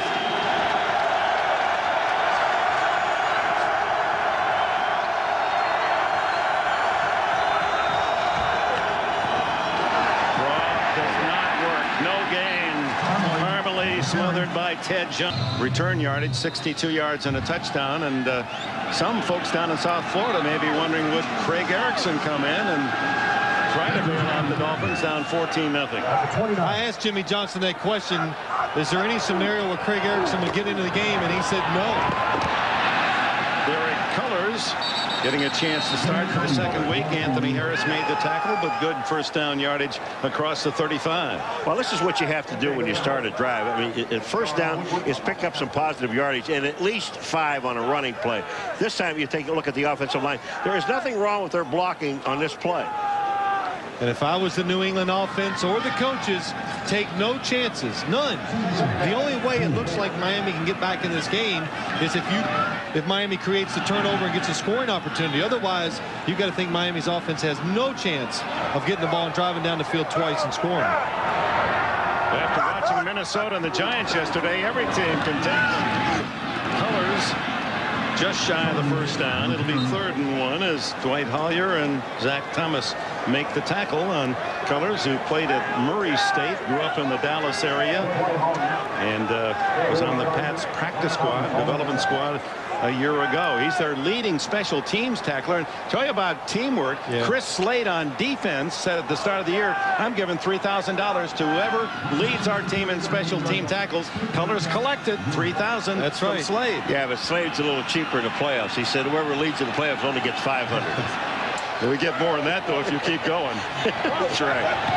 Colts in motion, 3rd and 1. And pretty good defense as Mario Greer, the 229-pound fullback, gets his first carry. The entire defense waiting for him. It'll be close. That's something new for New England. 3rd and 1, trying to run the ball. Good enough for the first down. Jimmy Johnson is livid. He wants a measurement. Now this is really a good mark, and a mark is solid because Greer went down underneath. Curtis Martin, who for the 2nd straight week on the sidelines, and more than that now as he finishes the season with 1,160 yards. And you talk about that low average per rush. They are going to measure now. Yes, Jimmy was arguing, and he has that right to call for one. Well, they moved the sticks on the other side. Now they brought him back. Well, it was close enough to be measured. Well, the Patriots rushing woes the last 3 games without Martin, 2.6 average. It just tells you that Martin is a different kind of player, that when he's in there, he creates yardage because of his talent. That's what it is, Dick. He creates them. He runs one way. Curtis Martin never hits the hole they call it to. He usually cuts back and finds lanes and just makes people miss. First down for Bledsoe, and the crowd steps up and throws it complete. Intended for Colors. It was going to be hit by Zach Thomas should he pull it in. We're at the midpoint of the third quarter here at Foxborough. New England leading 14-0. 2 Marino interceptions. 1 returned by Slade to the Miami 29, and 3 plays later a Bledsoe to Troy Brown 24-yard touchdown pass gave New England a 7-0 halftime lead. And here early in the third period, Todd Collins, the Patriot linebacker, 40-yard touchdown interception for the 14-0 lead. 2nd and 10. On 2nd and 10, it's Colors. And close to a first down out at the 48-yard line. Zach Thomas got him down low. You know, you made a point about this team, and they're running the ball here to get the clock started on 2nd down. And just take a look at the blocking. They set this up. They set it up perfectly. Zach Thomas goes down and makes a tackle. I mean, this guy is all over the field. If there is a bright spot on the defense of Miami, this is the brightest spot they have. Well, he gets caught inside and still has the speed to run outside and make the tackle. Even though it's 8 or 9 yards down the field, still makes the play. Career high rushing for Colors, 47 yards.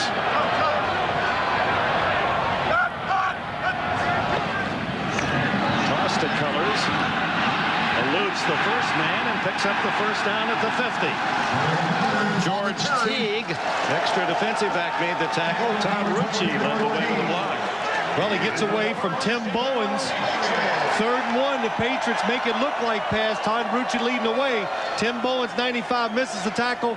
Derek Colors does a good job knowing the situation, lowers his head, tries to get that 1 yard. You know what I'm saying, Dick? You look at this offensive line of New England now. They're getting to believe that they can block some people and they can run the ball. And in a situation like this, they're up 14 points. They got their clock moving. It's the perfect thing for this team.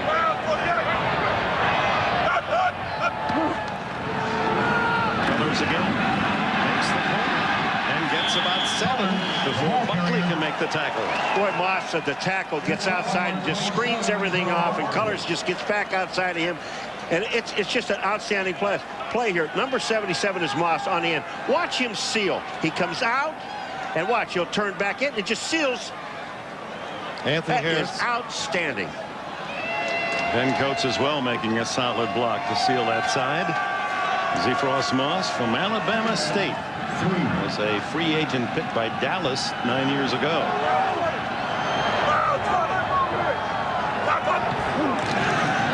Second and short. Colors hit the backfield, skips out of that tackle, and has a first down at the 30.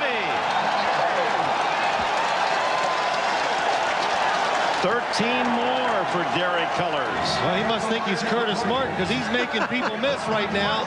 Derek Colors, he told us yesterday, the one thing I can do, I make really hard cuts. This time, good example, going outside, makes that hard cut back inside and picks up those extra yards. Did you see Terry Glenn, number 88, on the ground as a receiver? He sees Colors break through the opening, so he gets back up and tries to get a block.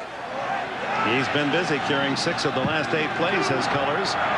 First down at the 30. Chewing up the clock with a 14-point advantage. Mario Greer took half of defense to stop him at the 26-yard line. Well, this is the first time we've done a New England game this year. They've gotten in a situation where they want to run the football. They're getting it done. And Dick, I think you said earlier, Pete Carroll would be ecstatic with 80 yards. They got it. They got it. They'll be close to 80. But you know, the thing about it, again, you know, it's easy for people to say that, but when you believe that you can run the football, you get your offensive line geared, because offensive linemen, they've always said they would rather run the ball than pass the ball.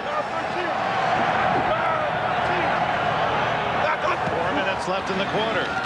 Bledsoe goes for the touchdown. Incomplete. And you can see the wind drift that one. Jefferson had his man beaten, Sam Madison. That's exactly what happened, Dick. It's a blitz by the Miami Dolphins. This is what happens when you run the ball well. All of a sudden you get single coverage. Sam Madison, Sean Jefferson, he is by him. Drew Bledsoe throws a nice ball, but the wind knocks it down, falls short. So 3rd down, and it's about 5.5. Mentioned 80 yards, and that has been surpassed. 81 yards now for New England in the game. Only 38 rushing for Miami. Bledsoe over the middle, wide open Glenn. And Buckley finally pushes him out of bounds at the 5 to 6, the 6-yard line. Rick, we've said it a couple times today, New England, they're very good at picking up blitzes. Miami, you're behind, you take some chances. Terry Glenn comes in motion, gets behind the other two receivers. That's what creates the separation. Drew Bledsoe, he looks to Terry Glenn the whole time, knows he's going to be open in the middle when they're on a blitz situation. You know what's really nice about it is as you look at the pocket, and yeah, thank Bruce Armstrong and everyone else, because these guys did a tremendous job at the line of scrimmage and gave him the lane to throw the ball. First and goal. Colors behind Bledsoe. He gets the carry. Burrows to the 4. First trip in the red zone for either team in the game. And the clock ticks toward 3 minutes left in the third quarter. Then coach is walking very slowly back to the huddle. He got up very slowly. He's a tired little puppy. He's blocking. And usually he's catching the ball. And New England also without Dave Meggett the rest of the game with a groin injury, and that'll be a concern not only for this game, but more importantly, should Miami win, for next week. Second and goal. Colts in motion.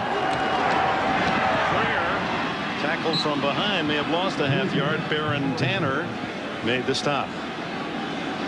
Drew Bledsoe, coached in his early years by his father, an English teacher and football coach. He's here. Mac Bledsoe, now the president of Drew Bledsoe Foundation in Washington. Yeah, the thumbs are up. And brother Adam, who could be the starting quarterback at the University of Colorado next year, at least many feel he will be.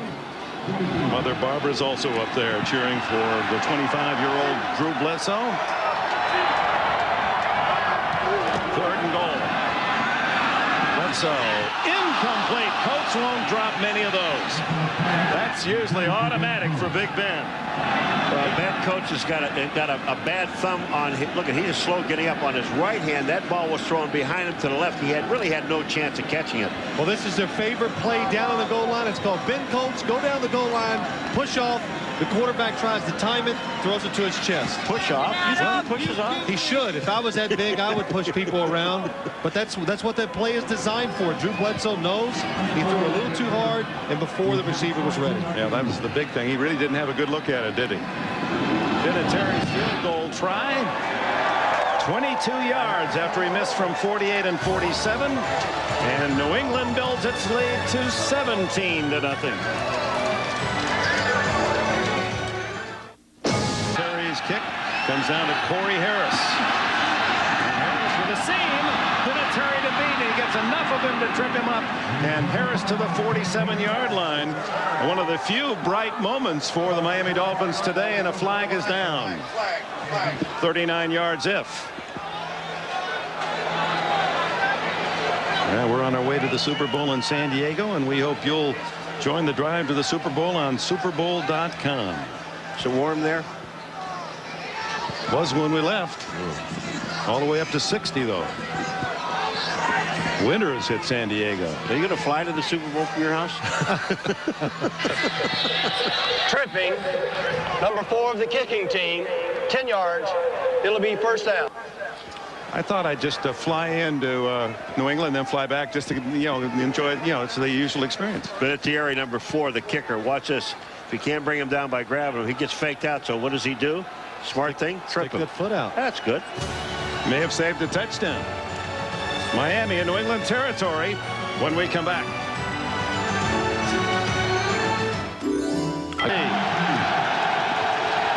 Dave Woolabaugh, the center of the Patriots, steaming in a very positive way. 17-0 Pats. Batted down. There's the effort by Marino as Chris Slade in his face. And these linebackers for the New England Patriots have had a sensational game. I'll tell you, Dan Marino's going to be having nightmares about linebackers. First of all, look at this. He steps up to throw. Chris Slade just up in the air, and that's what you're taught to do. If you can't get to the passer, you get as far as you can, watch his eyes and arm, and then jump up and knock the ball down, if you can. All of them have contributed. Johnson leads in tackles. Slade and Collins each with an interception. Each leading to the touchdown. Marino down the middle. Batted down by Brewski, another linebacker. Well, talking about linebackers, let's appreciate what they've contributed. All right, first of all, number 53 is Chris Slade. Watch him sack Marino from behind. That's number 1. Then the interception by Collins. That's number 2. And watch this one here. That's Ted Johnson sacking Marino. I mean, there's going to be, I mean, you talking about nightmares? Look like Johnson's seen a lot of rodeo in his day.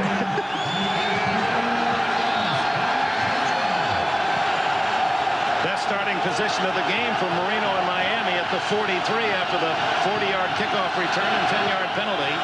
2nd and 10. Good time for Marino, and he went open. Finally, McDuffie close to a first down, and he battles forward. It appears he has it. It's Charles Jordan into the game who makes the catch and the first down. Chris Canty in on the tackle. That's one of the few times today Dan Marino's had the time, look down the field, and the receiver was actually open coming across the field. Dan Marino makes a good throw, sees Charles Jordan open, picks up the first down. He had the time because of why? Only 3 rushers. That's right. They didn't blitz him. Here they come. First down.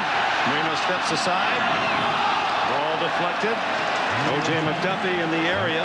Willie McGinnis almost had an interception, went right through his hands. Well, that's a good example of what's happening today. It's a blitz. Miami finally picks it up, but watch where Dan Marino throws the football. You think somebody would be open in a blitzing situation. Willie McGinnis goes through his hands, and the receiver is 3 defenders are around the receiver. I can't wait till we see Willie again. I'm going to say, you know, you can't cover very well, but you can't catch.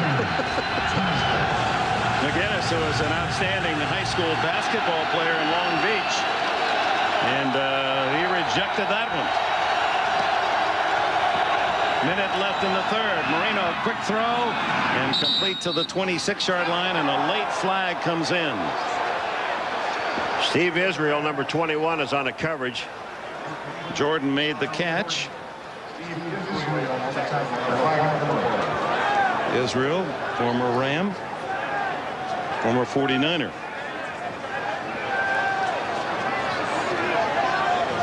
Pass interference. Number 21 of the defense. Automatic first down. You do that more often, you'll be a former Patriot. Well, the fans boo the announcement as Marino has a first down at the Pats 26. Steve Israel on the back of the receiver. Just hits the receiver before the ball gets there. I thought it was pretty good coverage, to be honest with you. Yes, it was. The official saw him make contact before the ball got there. Deepest penetration for Miami the entire game. Trailing 17-0. Final minute of the 3rd quarter. Shovel pass goes to Jairus McPhail. And McPhail just couldn't find any open territory. Bruschi makes the tackle. That was one of those times Dan Marino trying to give the fake signals outside with his hands. And they had the shovel pass called, but the New England defense not fooled. McGinnis got him first, and then Bruschi finished it up. Then the speed of the defense takes over. They all run to the guy who has the ball. Loss of 2, 2nd and 12. Marino underneath to McPhail, has good speed, can't get away from Wiggum. Larry Wiggum, who goes to his first Pro Bowl in Honolulu this year. At the end of the 3rd quarter, it's 17-0. New England will return to Foxborough after these messages from your local station.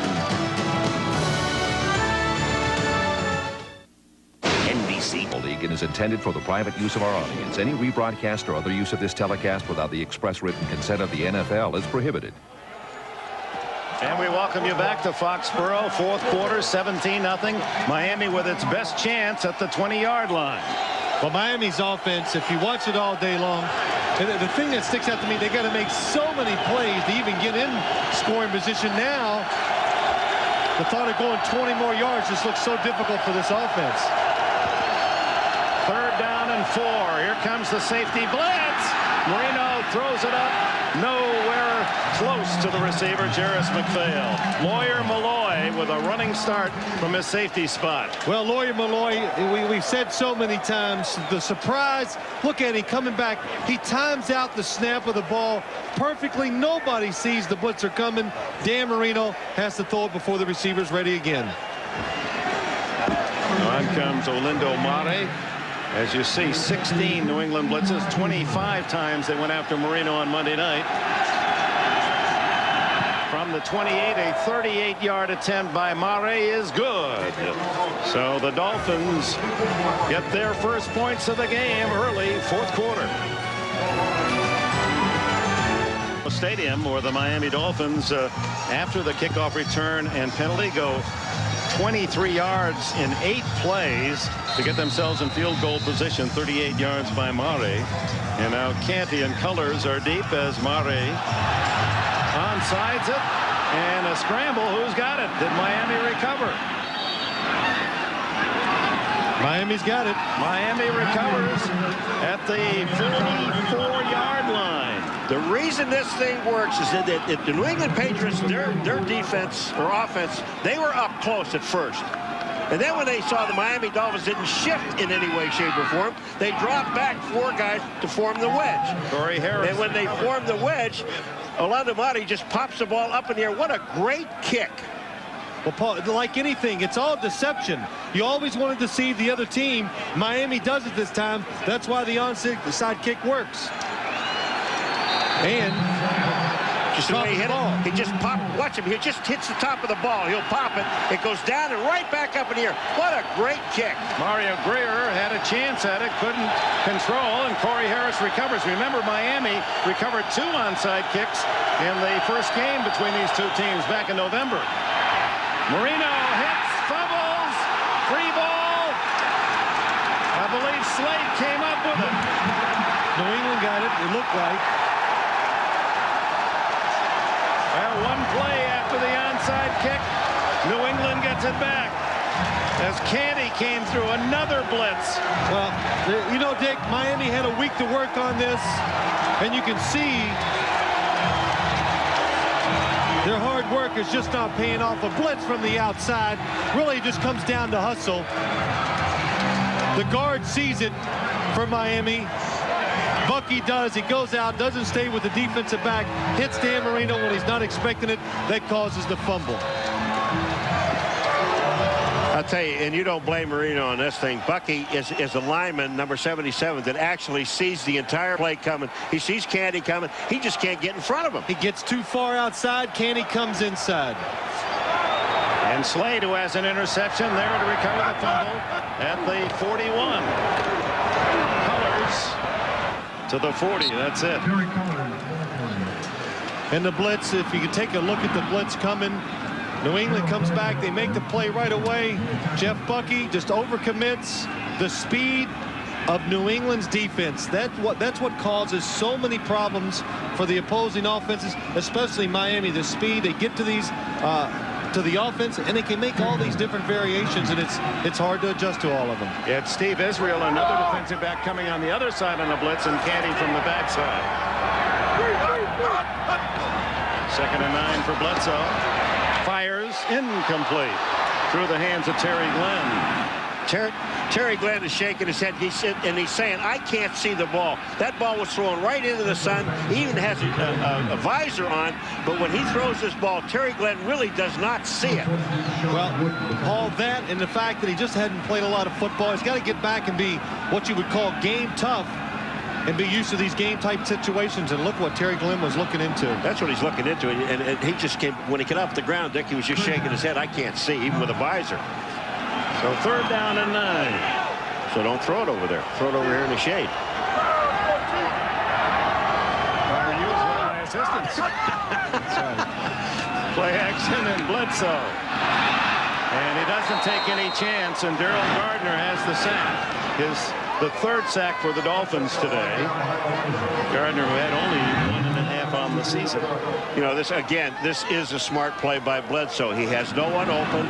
There's no sense in throwing the ball away. You've got a very good punter, and he'll be able to put the ball down probably inside the 20. So Bledsoe does the smart thing. Take the sack. You're only at midfield, then kick it. Took a punt into the win. O.J. McDuffie moves up to the 15. Hanging kick, fair catch. McDuffie at the 21-yard line. Timeout. 17-3. The Patriots. Foxborough Stadium, and The partisan Patriot fans like what they see. Miami and Marino doesn't like that number. Believe it or not, Miami, more defenses have blitzed this offense than any other offense in the league. So Dan Marino, Paul, you said years ago you wouldn't blitz him. Look at today. 17 blitzes, the same production they got on Monday night when they blitzed 25 times. So today, the blitz has been even better. On first down from the shotgun. And then the handoff. And a gain of 4 for Jarris McPhail. You know, you brought it up, and I'll tell you, Dick, when you were doing games before, 4, 5, 6 years ago, when you go in and teams are playing the Miami Dolphins with Dan Marino, they say, well, you know, if you're going to let this guy stand back here and throw the ball, you can blitz him. You can't blitz him because he gets rid of it too quickly. So what you do is you kind of sit back. Now everybody's coming after him. No huddle, 2nd and 6. Slade pressuring, sidearm throw, incomplete to McPhail. You know, Paul, it's a good point. He doesn't have the playmakers outside to really put the fear in the defense. But I said to you earlier, I said a lot of it's Dan Marino's fault. You know, he was just so good throwing the ball down the field that people said, well, enough of this. He's beating us this way. We got to change up. So they started pressuring him, and the pressure defense has worked better against Dan Marino. Well below his career and postseason average. Only 11 completions, 28 attempts, 2 interceptions. 3rd and 6.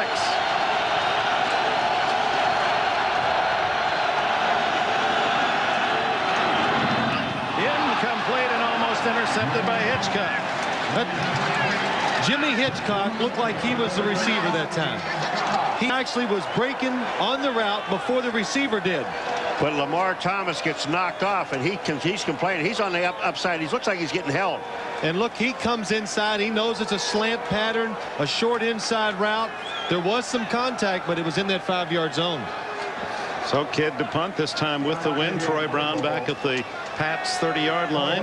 7th punt for Kidd today.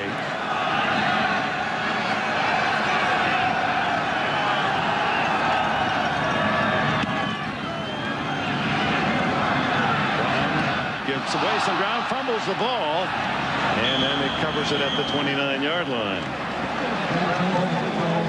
Brown with a touchdown, 24 yards from Bledsoe in the first half. Watch this, another smart thing by Brown. The ball hits him in the face. Instead of trying to pick it up, watch what he does. Fall on it. Get the ball back.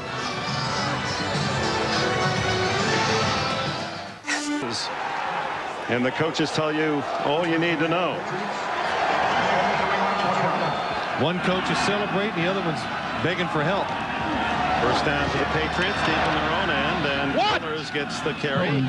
Stop shy of the, well, right at the 30, a gain of 1. Zach Thomas and Sean Wooden with a tackle as we look at the Miller time game summary with 2 turnovers by New England leading to 14 points, and the Dolphins offense just strangled 97 yards, a 1.9 yard per play average. Unexpected, only 76 passing yards and 3 turnovers, 2 interceptions and a fumble by that man Dan Marino. Right, Jimmy Johnson said to us last night the one thing he's proud about this team, we don't turn the ball over. That's why we usually have a chance to win games. 2nd and 9, Mario Greer, and the Dolphins push him back, no gain. Well, Miami did its job so far. They've stopped New England's running game on the first 2 downs. One of the reasons why they do it, Zach Thomas reads it quickly, a delayed run, and you're laughing, Paul, but now Miami's got, now they got a chance. 3rd down, they can make a play against this offense and maybe get back in the game. No, you just think, when you think about something, the score is 17-3 and 2 touchdowns Miami. One came on an interception for a touchdown. Another one came after another interception and a touchdown. But when you think about it, the defense of Miami, they've done a terrific job. 3rd and 9 for Bledsoe with 11 minutes plus remaining. He uses up as much as he can on each play. Throws too low, incomplete. Trying to hit Terry Glenn. So that stops the clock with 11 minutes, 13 seconds left in the 4th quarter, and the punting team on. Well, again, it was Miami. You're behind. It's getting late in the game. You got to take chances. Drew Bledsoe, they pick it up. He knows he has a chance to make a play down the field. Not a good throw. In the second half, Bledsoe only 1 for 6, 20 yards. Tupa kicking to McDuffie, who's at the 30. Moves up, 37, 40, and slips at the 43. 33-yard punt, 6 on the return. You're watching the NFL on NBC. Holding Sam Madison. Watch this. Right hand, left hand, and left hand, and back with the right hand. So you got to be able to do it with both hands. No penalty. Oh, that's special teams work. So Miami trailing 17-3 with 11 minutes left in the fourth quarter, and false start against the Dolphins. James Brown. Prior to the snap, false start. Number 78, 5 yards. It's still first down. All right, James. It was Richmond Webb. Webb has played gallantly on one leg. He's had an injury all season. And when you're playing on one leg, you got to get every inch you can muster. One of the great tackles, though, throughout his career, now in his 8th season. First and 15 for Miami. Marino throws it away. Coverage, along with the pressure from the blitzes from New England. The coverage deep has been outstanding as well. The whole game plan for New England has been superb. Well, I think the big thing about this New England defense, the coverage and the defensive back speed, they give the offense a lot of opportunities to do different things, and we've seen most of those today. Confusing Dan Marino and the Miami offense. Second and 15. Marino now 11 for 30, only 76 yards. They rush up the middle this time. Marino vacates, throws, incomplete. McDuffie and Thomas were downfield, and Thomas unable to pull it in. I'll tell you what, this was a pretty good throw by Marino on the move. And you see Thomas here. Watch, he's going to make a break. He sees Marino in trouble. Now he's going to make a break back to the middle of the field. Look where his ball is, right on the outside. Well, look at that coverage by Ty Law. The receiver adjusts his route, and he's still able to go right with him. Goes in front, and if Dan Marino doesn't make an excellent throw, it could be an interception.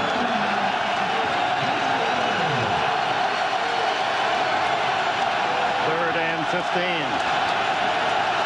Going to run out of time, so a timeout spent by Marino. Very proud men, Marino and Johnson. And the results have been so futile today that their patience certainly tested right on the edge, these two men. A reminder, tonight on Dateline, as the crow flies some 25 miles or so from downtown Boston, and about the same from Providence, maybe even closer to the capital of Rhode Island. Bob Kraft, the owner. He's got to use binoculars. He had better seats when he was buying them. Third down and 15.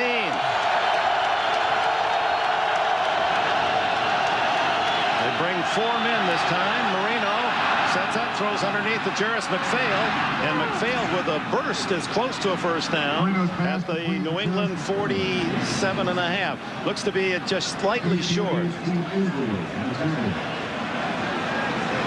McPhail, one of the faster backs for Miami, if not the fastest, from East Carolina. And if it is 4th down, you figure Jimmy's going to go for it. Absolutely. In this situation, you think he has to. What happens this past time? Dan Marino gets extra time to protect. And what happens if a defense, if you make them cover too long, you create a big hole underneath, and when Marino drops it off, that's the reason why you don't see defenders there to tackle him. First down, nose of the ball. He right. Boy, that is tough. Now, you are good. I'll give you that. That is a good call. It's kind of scary, isn't it? Give that man another Cupid doll. First down for the Dolphins at the 47.5. Lowest postseason passing yards. Have to go back to 93, 167 yards. Only 92 today. He had only 71 yards a couple of games ago at Indianapolis, one of his worst ever.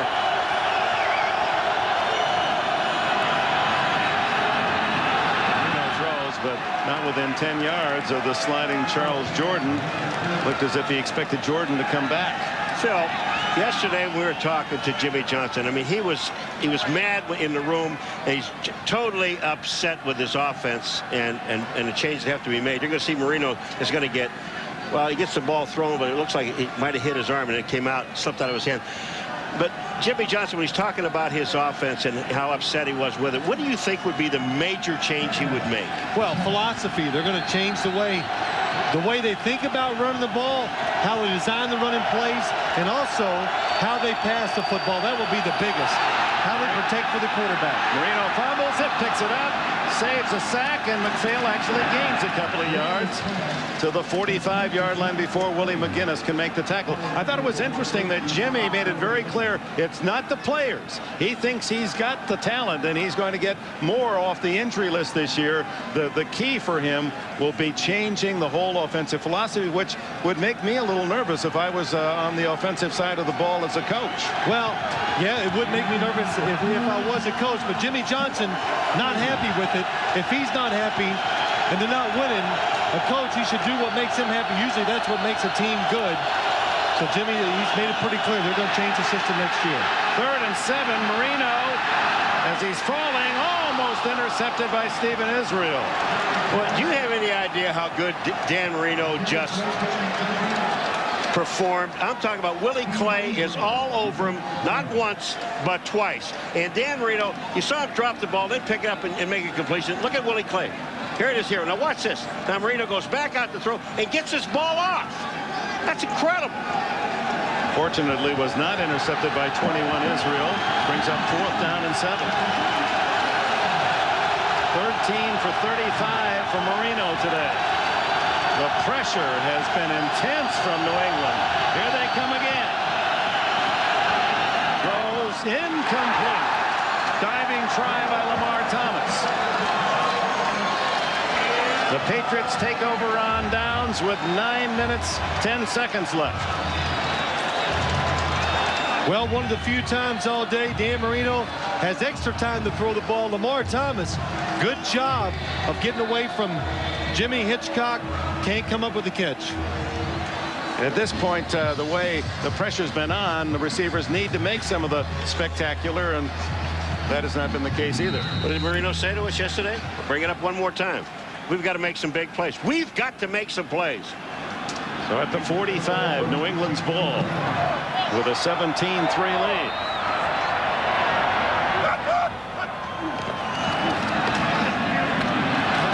Skips for a couple, and unless something dramatic happens here on the side of Marino and Miami, it would appear that New England is can start making some plans for a visit to Pittsburgh, and it would be Denver then going to Kansas City in the 2nd round of the playoffs. That's what's Marino. Those are boxing statistics. Hits, sacks, knockdowns, and the trainer on the sideline said, "No one touching you, kid. No one touching you. Answer the bell." I thought it was interesting, though, when Jimmy Johnson said it's not the players. Well, it's not his offense, not the one he brought from Dallas. I think that's what makes a coach really unhappy. When he deep down, he wanted to change and he didn't, to keep some people happy, and it hasn't worked. Well, Gary Stevens has been with the offensive coordinator, has been with Miami for now 9 years. So he was there 7 years with Coach Don Shula, and the way Jimmy Johnson explained it to us was that he wanted most of all to make Marino comfortable as a new coach. He was the key man, Marino, so to keep that offense in so that Marino was secure, felt that he could go without having to hesitate, straightforward. But always what's best for your team or any company, Dick, keep the boss happy. What makes Jimmy happy?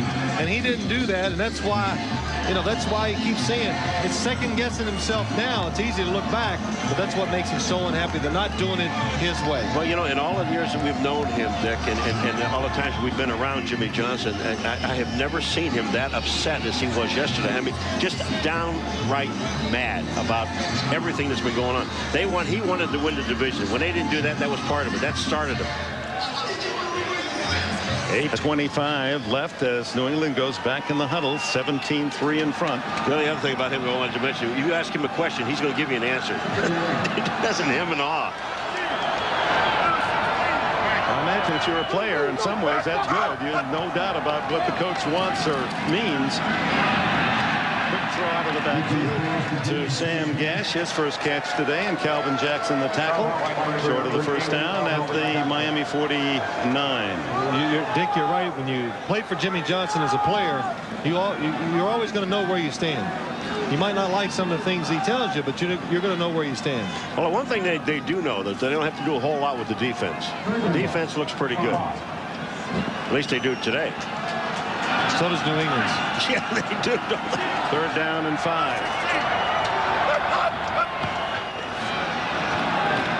Bledsoe fires, caught by Coates, and Coates has a first down at the 43.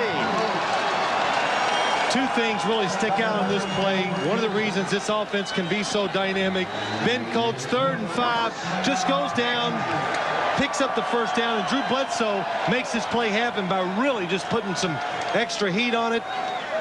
Ben Coates with almost a cast on his right hand, cradles the ball to his body and makes the catch. 4th catch for Coates, the team leader this year with 66 grabs, 8 for touchdowns.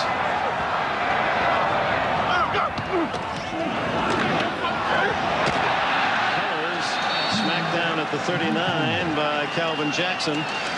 They're talking about Jimmy Johnson, but how about this man in his first year in New England? Pete Carroll, he takes over in many ways an impossible situation. The ideal coaching, Jimmy Johnson apparently very angry at a call is on the field. He's going to fight to the final bell. We all know that. And probably if this were basketball, he'd have at least one technical.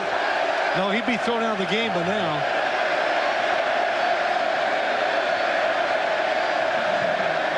And Channing Jimmy, 2nd down and 5.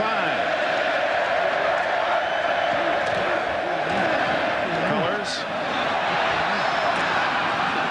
And he's tackled at the 39. Back to Pete Carroll. He came into a very difficult situation. The ideal job is to come in when a team has lost all their games. You can only go one way. He comes and inherits a team, went all the way to the Super Bowl with a very popular coach for people who like winners, Bill Parcells. It's been not an easy year for Pete Carroll. He's heard a lot of criticism. A lot of people wanted him to do it the old way, but he's got his team now 5 minutes plus away from the 2nd round of the playoffs, and his players like him. I'll tell you, he took a lot of heat, and he handled it very well. He didn't blow up at anybody. He just did his job.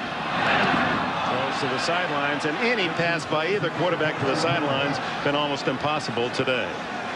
But Pete Carroll told us a couple weeks ago the one thing he likes about his football team now, late in the year, they had so many tough games, and he says, you know, we're playoff ready. And we can kind of see that today. They played under pressure for about 4 or 5 weeks. They've responded pretty well to it. Did you watch it at the end of the last year, too, Phil? The one thing we commented on was the fact that their defense really came together, and this is what's happened to these guys again. Cooper's punt. O.J. McDuffie with a fair catch at the 13-yard line. Well, you go back to the end of this season. Carroll's team beats Miami, beats Indianapolis, beats a good Jacksonville team, but for one pass by Bledsoe, they were about to beat the Steelers, lost that game in overtime, and win in Miami, and are winning now. So they, down the stretch, Carroll's team is playing its best football, and it's the defense for New England is playoff ready. Oh, you're right. They did it last year with the defense. This year their defense is playing so well, but it's different. You know, it's Pete Carroll, when he was a coordinator around the league, liked to do a lot of different things. And when you look at New England's defense now, a lot of speed, a lot of blitzing. Hey, even from up top, I can't tell what they're going to do. So what do you think the quarterback on the opposing team is thinking? If I can't tell where they're coming from up here, it's got to be awful tough for the opposition. Well, from the shotgun, Miami now desperate to throw to the sidelines to McPhail, and he's out of bounds at the 18-yard line with 5:24 remaining in the game. 17-3 New England. In case you're just joining us, a couple of interceptions by the Patriots crucial in the game. In the 2nd quarter, interception by Slade to the Miami 29, and a couple of plays later, Bledsoe hit Troy Brown with a 24-yard touchdown, and the big play early in the 2nd half, Todd Collins, linebacker, a 40-yard touchdown with an interception for New England. whistle must have sounded as Miami and Marino just give up the ball, as shooting through was Henry Thomas, the veteran tackle, and Thomas slow getting up. Snap, false start. Number 78, 5 yards. It's still second down. Richmond Webb again.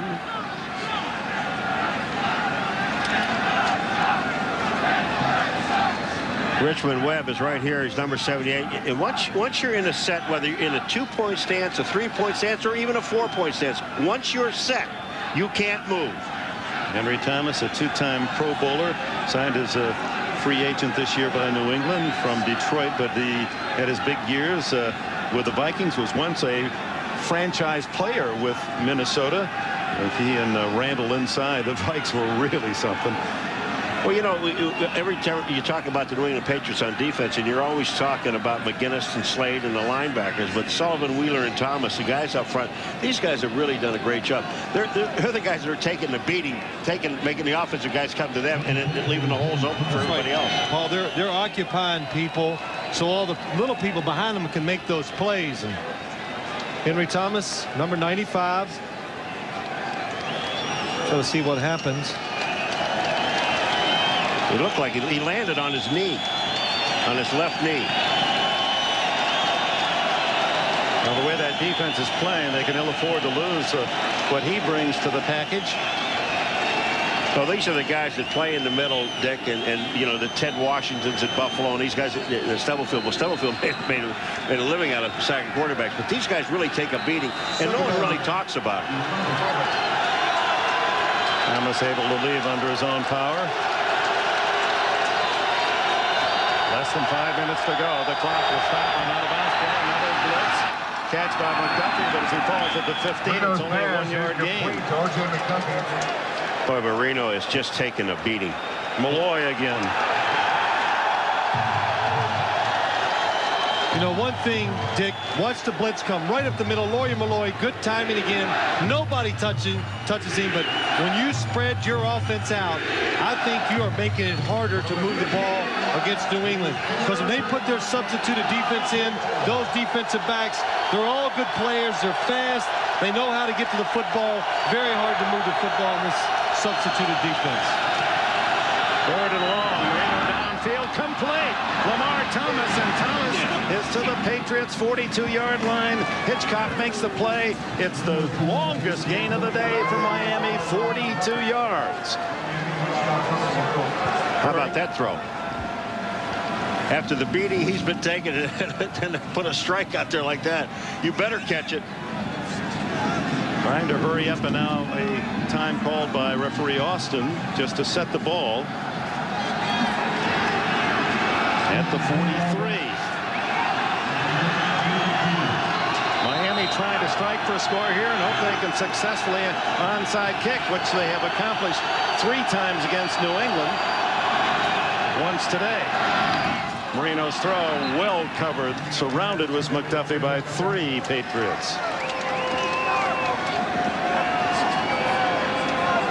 Well, the long play before, Dan Marino steps up in the pocket and just delivers a strike to Lamar Thomas. Pretty good coverage outside, but Jimmy Hitchcock throws it up the field. Perfect spot. Lamar Thomas does a good job making some extra yards after he catches it. But again, Marino against New England this year with 40 passes today. That means 144 passes in 3 games, 1 touchdown. 3 interceptions for touchdowns the other way. Underneath, almost picked off by Brewski. Well, Brewski is covering McPhail coming out of the backfield, and he's deep on him. He really is looking at the receiver. He said he hit me in the face again. But Brewski is really in coverage, and he's really not paying attention to the ball. The ball comes through, and look at this. It hits him right on the shoulder pad. He really doesn't have a chance. Here comes Brewski. Look at he's looking at McPhail. Then the ball comes through. That's here somewhere. Good-looking, energetic young man. He's part of the spirit of this risk defense that New England is employing so effectively, and the pass overshoots McDuffie. Steve Israel is an extra defensive back in on the coverage, and 3 minutes 27 seconds left in the fourth quarter as Jimmy Johnson takes a peek at the scoreboard to his right. If you analyze this ball game about the blitzes that some of the blitzes that weren't picked up, a lot of the blitzes weren't picked up by the offensive backs. They did not read safety. Yeah, I would say the biggest problem for Miami today has been their backs have not picked up safeties coming up the middle. 4th and 10.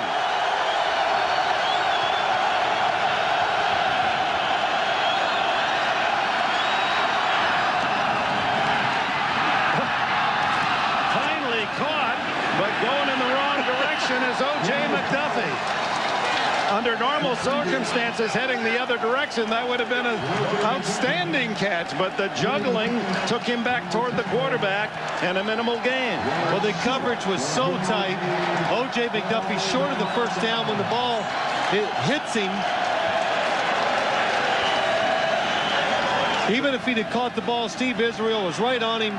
He'd have tackled him short of the first down, but a good job of hustling, staying with it, and trying to make a play. Now that play would be the cover page for the game from Marino. A completed pass, -1 yard on the play. But it was thrown 12 yards down the field.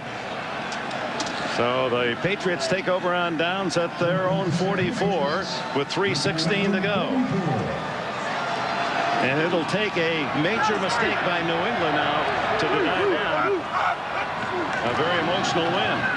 Colors fumbles the ball, picked up by Byers of the Patriots. So Keith Byers in the right spot, big hit. The fumble created right to Byers.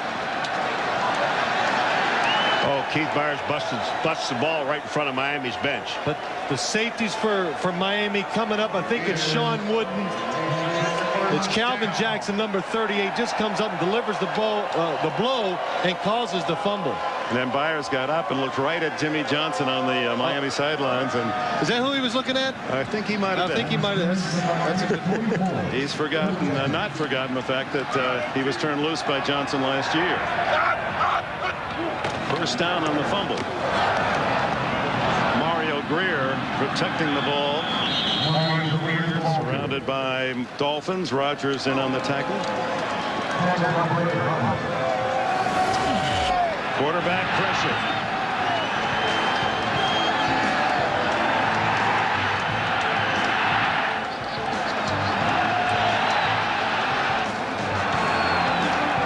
Houdini couldn't have escaped from some of those traps. And that takes it to the 2-minute warning, and they're starting to celebrate in Foxborough. Patriot defense, a pressuring defense on Marino, just suffocating him today. And then Derek Cullors and Greer with a carry. And he has a first down and stays in bounds at the 32. Zach Thomas made the tackle. One of the unsung heroes today is Derek Cullors. Cullors, starting for the second time in his career for the injured Curtis Martin, finished with 86 yards. Well, that's beyond Pete Carroll's expectations for the entire team. Well, he's excited not only about winning the game, the fact when they had to run the football in a lot of situations today, they accomplished that. He said I'd be happy with 3 yards of carry. Yes. It looks as if New England will get a chance for some revenge when they go to Pittsburgh next week. Remember, they had Pittsburgh beaten 21-14, just a minute or so left, and a mistake made by Bledsoe, a little short pass in the flat, intercepted. Pittsburgh scored, sent it into overtime. Steelers won 24-21. That'll be the matchup next Sunday. Or Saturday, rather. That's the Saturday game, and Denver will get a chance for their rematch at Kansas City. That one ended on a Stoyanovich 50-plus yard field goal that just skimmed over the crossbar in the final play. And the one thing about this New England team, Dick and Paul, you know, they have a chance against anybody. When your defense consistently plays as well as New England's has, you can beat them on the road. They can beat Pittsburgh. Look at Zach Thomas to the very play, diving, hoping that maybe the center had flinched with the ball. He's diving in there trying to knock it away. He just tried to get the 14 points down. They're at 34 seconds. He's still trying to make a play. Look at this guy. I mean, if you don't love him, here comes. Look at Zach. ball is going to Hey, I don't know. Hey, I'm doing best I can what I've got. You know what I mean? I think you'd keep him around if you were going to make any heavy decisions in the off year. That was a great play, man. If that ball, if he'd have timed it perfectly as the center would pick it up, he could knock it away. Encroachment, slapping the ball by the defense. Inside of 40 seconds. Game is over. Oh, so they run off the clock on the penalty. Game ends right there. 17-3. New England advances with a wild card win over the Miami Dolphins.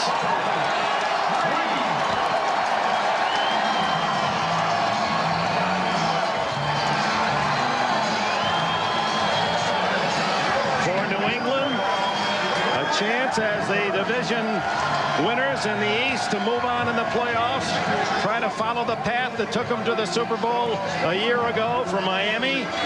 Time to go home, sit down, evaluate, make some very heavy decisions, and many may well surround that man, future Hall of Famer Dan Marino. One thing about next week's playoff games is we've got 4 pretty good defensive football teams, and defenses get you to the Super Bowl. Pete Carroll, the boyish-looking 46-year-old head coach of the Patriots, and he does have a boy-like enthusiasm that's very admirable. Let's go down to Jim Gray. All right, thank you very much, Dick. Well, the man who broke the game wide open, Todd Collins. Todd, seemed as though you were in the right place at the right time. In fact, it seemed like New England was in the right place an awful lot of times the past couple of weeks. Tell us about the play, the touchdown that you took in. Yeah, I mean, it was just one of the plays today. I think the defense has been making big plays all day today, and but it was just a slant pass, and you know, you just get lucky. You pick up a few things through. You play a team 3 times. You know, some of their checks. It was actually a man coverage. I had the back, but you know, you just get in a throwing lane, and you know, he throws the ball. You just do your best to catch it. How much did it help? You guys knew all of the audibles. Jimmy Johnson told us before the game, and all of the hand signals. How much were you guys able to take advantage? It seemed as though you did quite a bit. Yeah, we did. They did change up a few of the audibles and got us on a few, but I mean, anything helps at this point, and I think that did have a little to attribute to making a few of the plays. So, why have you guys been so successful against Dan Marino? He's thrown 100 and some odd passes against you guys this year, just 1 touchdown. Why so much success against a guy who has literally pulverized other defenses throughout his career? I don't know. Maybe you could attribute that to Sidwell, the calls. You know, when you get great calls and they put you in position to make plays, I think the guys are just they're stepping up and making those plays right now. And I think that was the thing this year. You do a lot of a pressure. You know, he's not the best scrambler, but and when you do that, you don't want to get pressure on him. So I think that was a big thing that's helped us a lot.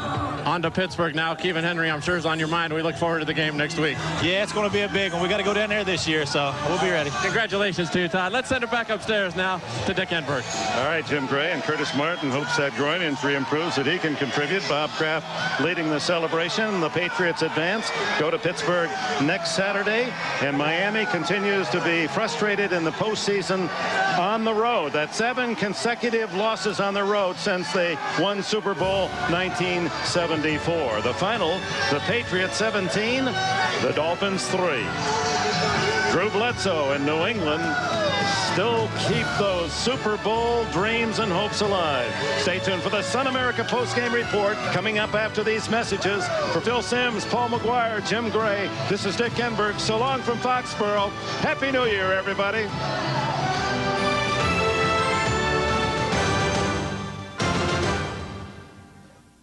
Sun America postgame report Today.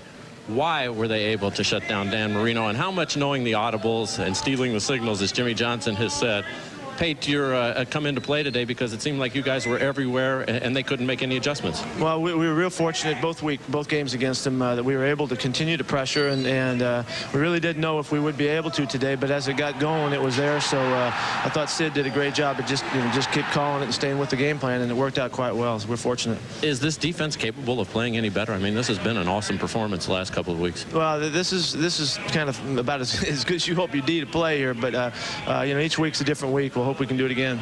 Dan Marino today, 17 of 43, 141 yards, 9 hurries, 6 knockdowns, 4 sacks, 4 deflects, and 23 blitzes. Why have you guys been so effective against Marino? He's thrown 100 and some odd passes against you this year and just 1 interception. I don't want to get him mad at us because we got to play him again next year. So we were just fortunate today, and really our players were so ready to play and so up for the last, really for about 6 weeks now. We've been really getting going, and I hope we can continue to build it and feel this intensity wherever we go. And you know, Pittsburgh is obviously the big challenge here, and we got to get it up, take it on the road. Well, let's talk a little bit about Pittsburgh. Yesterday in our meetings, you said, you know, if we don't slip up in that game, we're the hottest team in the league, that we would really be on the roll. I didn't say that. I said someone might think that, but I did not say that. Well, someone might think that. So now you get a chance to go back into Pittsburgh and to correct that. What about the Steelers? It'll be extremely difficult. They're a tremendous football team. They had their week off. You know, they're a championship team. We'll have our hands full. Absolutely. We had them here full right here in our place, so it'll be tough as can be. A few weeks ago when things were on that downslide, did you ever anticipate that these things could pick up? I can't remember back. What are you talking about? You don't want to think about that? No. All right, Pete, congratulations. We look forward to Pittsburgh next Saturday. Thank you. All right, let's send it back to you, Greg Gumbel. All right, Jim Gray, Pete Carroll, a very happy head coach indeed. And, you know, let's put some markers on the table here. All season long, we've been talking about Pete Carroll and the kind of job that he has done in New England and that he would have to do following in the footsteps of Bill Parcells. And it has been questioned here on a number of occasions as to whether or not his approach has been the right one. As of this moment, you'd have to say, yeah, he's done a pretty good job. And if anybody ever had the right to, and I told you so, it would be Pete Carroll and Bob Kraft for that matter as well, because they started off so hot early in the season. They went through the down cycle that a lot of teams do. The media all jumped in, said he's too soft, he's too this, he's not Bill Parcells. Pete Carroll never blew up. He never got mad at anybody. He stayed the course, and right now it's paying off for him. Sam. And he's not Bill Parcells, and he's not supposed to be. He's supposed to be Pete Carroll.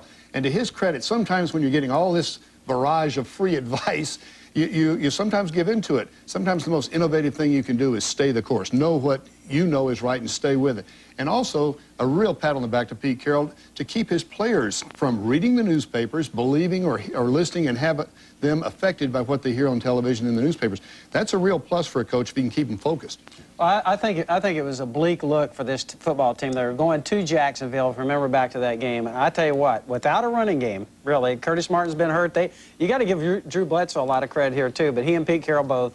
But they went down to Jacksonville. I thought that was a guts win in Jacksonville. And then, because I didn't really give them much of a chance at that point. I agree. They turn around and come back and go to Miami last week. And I tell you, that was my pick last week. I didn't think they could do it. They went down there, and I know, Chris, you get a kick out of that. Yeah, but I enjoy that when you lose. I say that both these, the coaching staffs and Drew Bledsoe carrying it predominantly for himself on offense, I think those were two great wins, turned things around. And you know what? It's a further pat on the back for Pete Carroll and his team. We talked in the pregame show about how very important Dave Meggett was to this team. Meggett went out in the first half with a groin pull. He did not return. Derek Culler stepped in, 22 carries, 86 yards today in New England's 17-3 win over Miami. A timeout here. The Sun America postgame report continues after this.